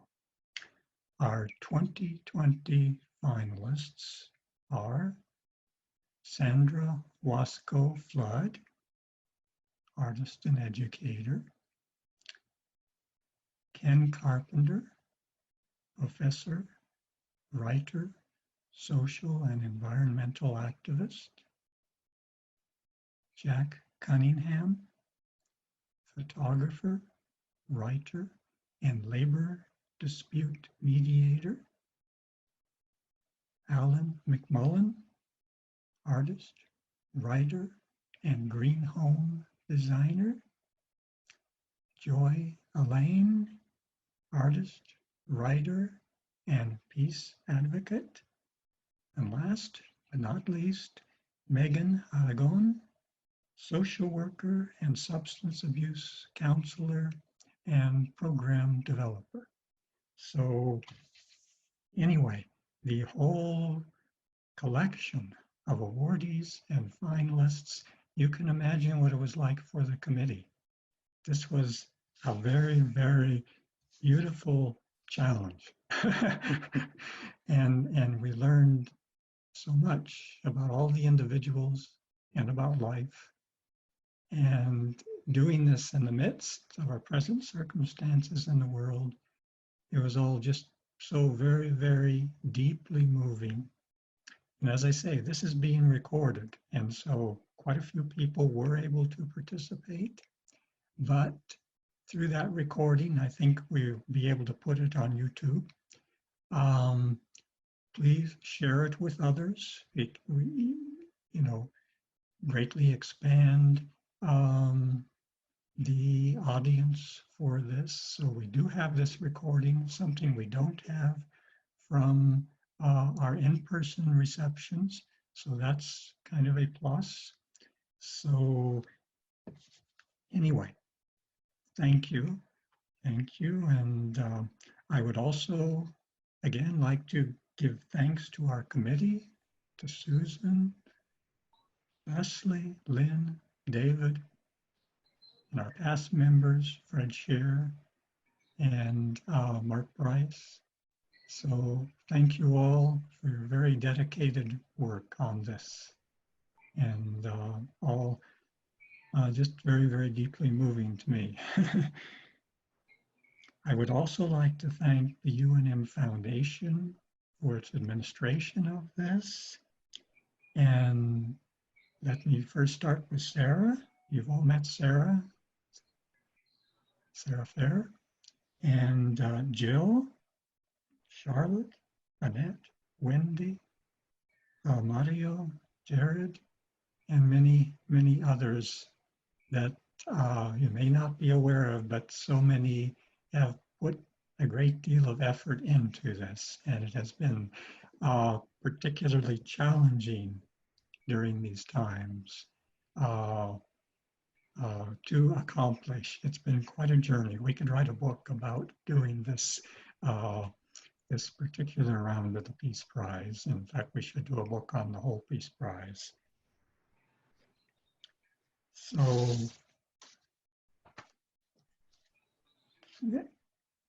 there's just one more thing that I can say to add to this, and that is to share one tool which I have found to be so helpful and so essential over the years. A tool in promoting peace, and that is humor that enlightens. You're probably familiar with the old adage, angels can fly because they take themselves lightly.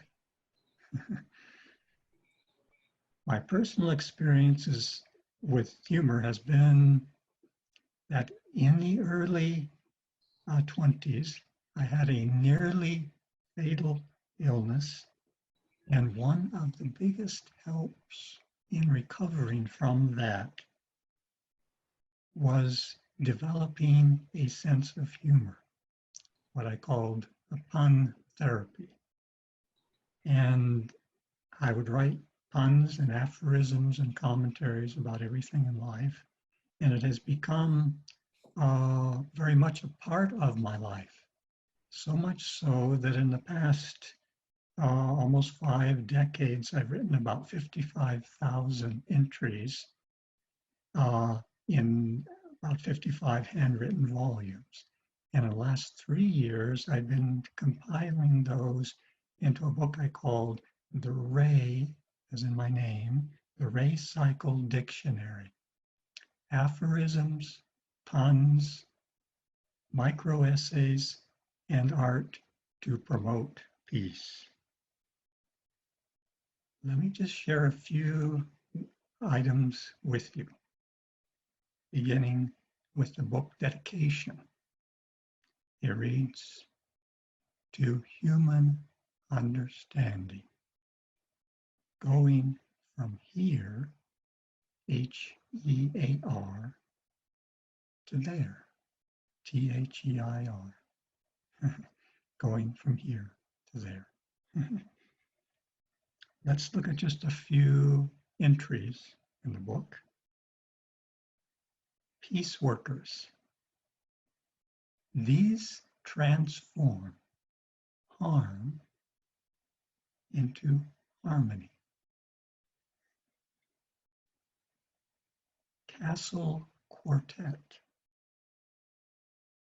Does this play Moats, M-O-A-T apostrophe S, art? Does this play Mozart? Jumping to conclusions. This is a very popular aerobic exercise. Raining cats and dogs. Is this a meteor? M-E-A-T-I-E-R, a meteor shower? Now, normally during the reception, we have a very nice buffet spread out at the rear. And the best I can do to share that with you right now is a few food items. So let's begin with some brain food. How about ginger synapse? S-Y-N-A-P-S-E. Ginger synapse. Also, is alphabet cereal made from spelt flour? Spelt is an ancient form of wheat. Rococo, the very fancy art style, very over the top where too much is not enough, Rococo. Is this chocolate covered caviar? Rococo. And animal fruit. Does this refer to a Hass avocado or an alligator pear?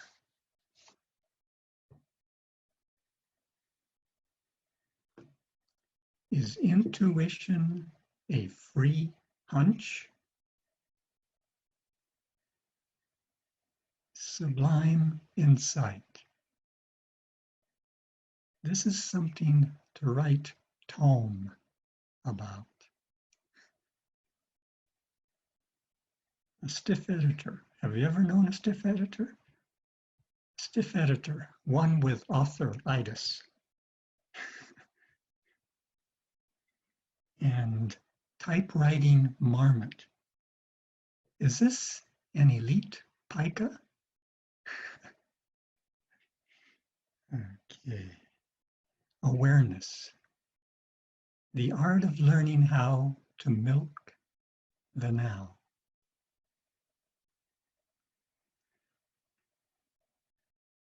Let's go to Ireland now. Are there two N's, you know, the letter N, are there two N's in Ireland? No? Gee, I always thought Dublin was in Ireland. And nearby there, let's see, Scottish arthritis. Are there knees out of kilter?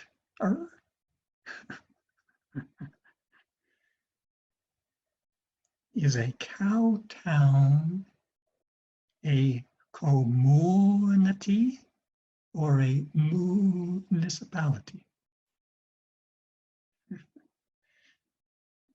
Does a shepherd play a flute, a bassoon, or a tuba?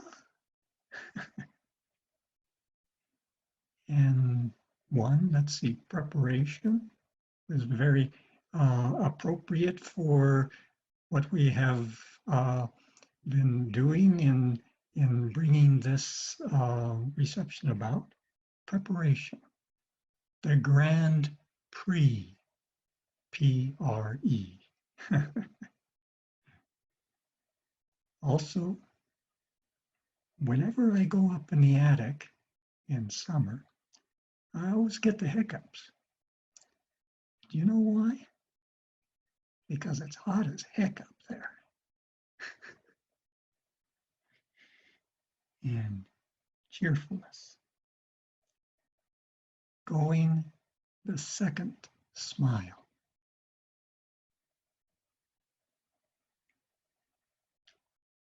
and two short poems to conclude. Rubber Lifeboat.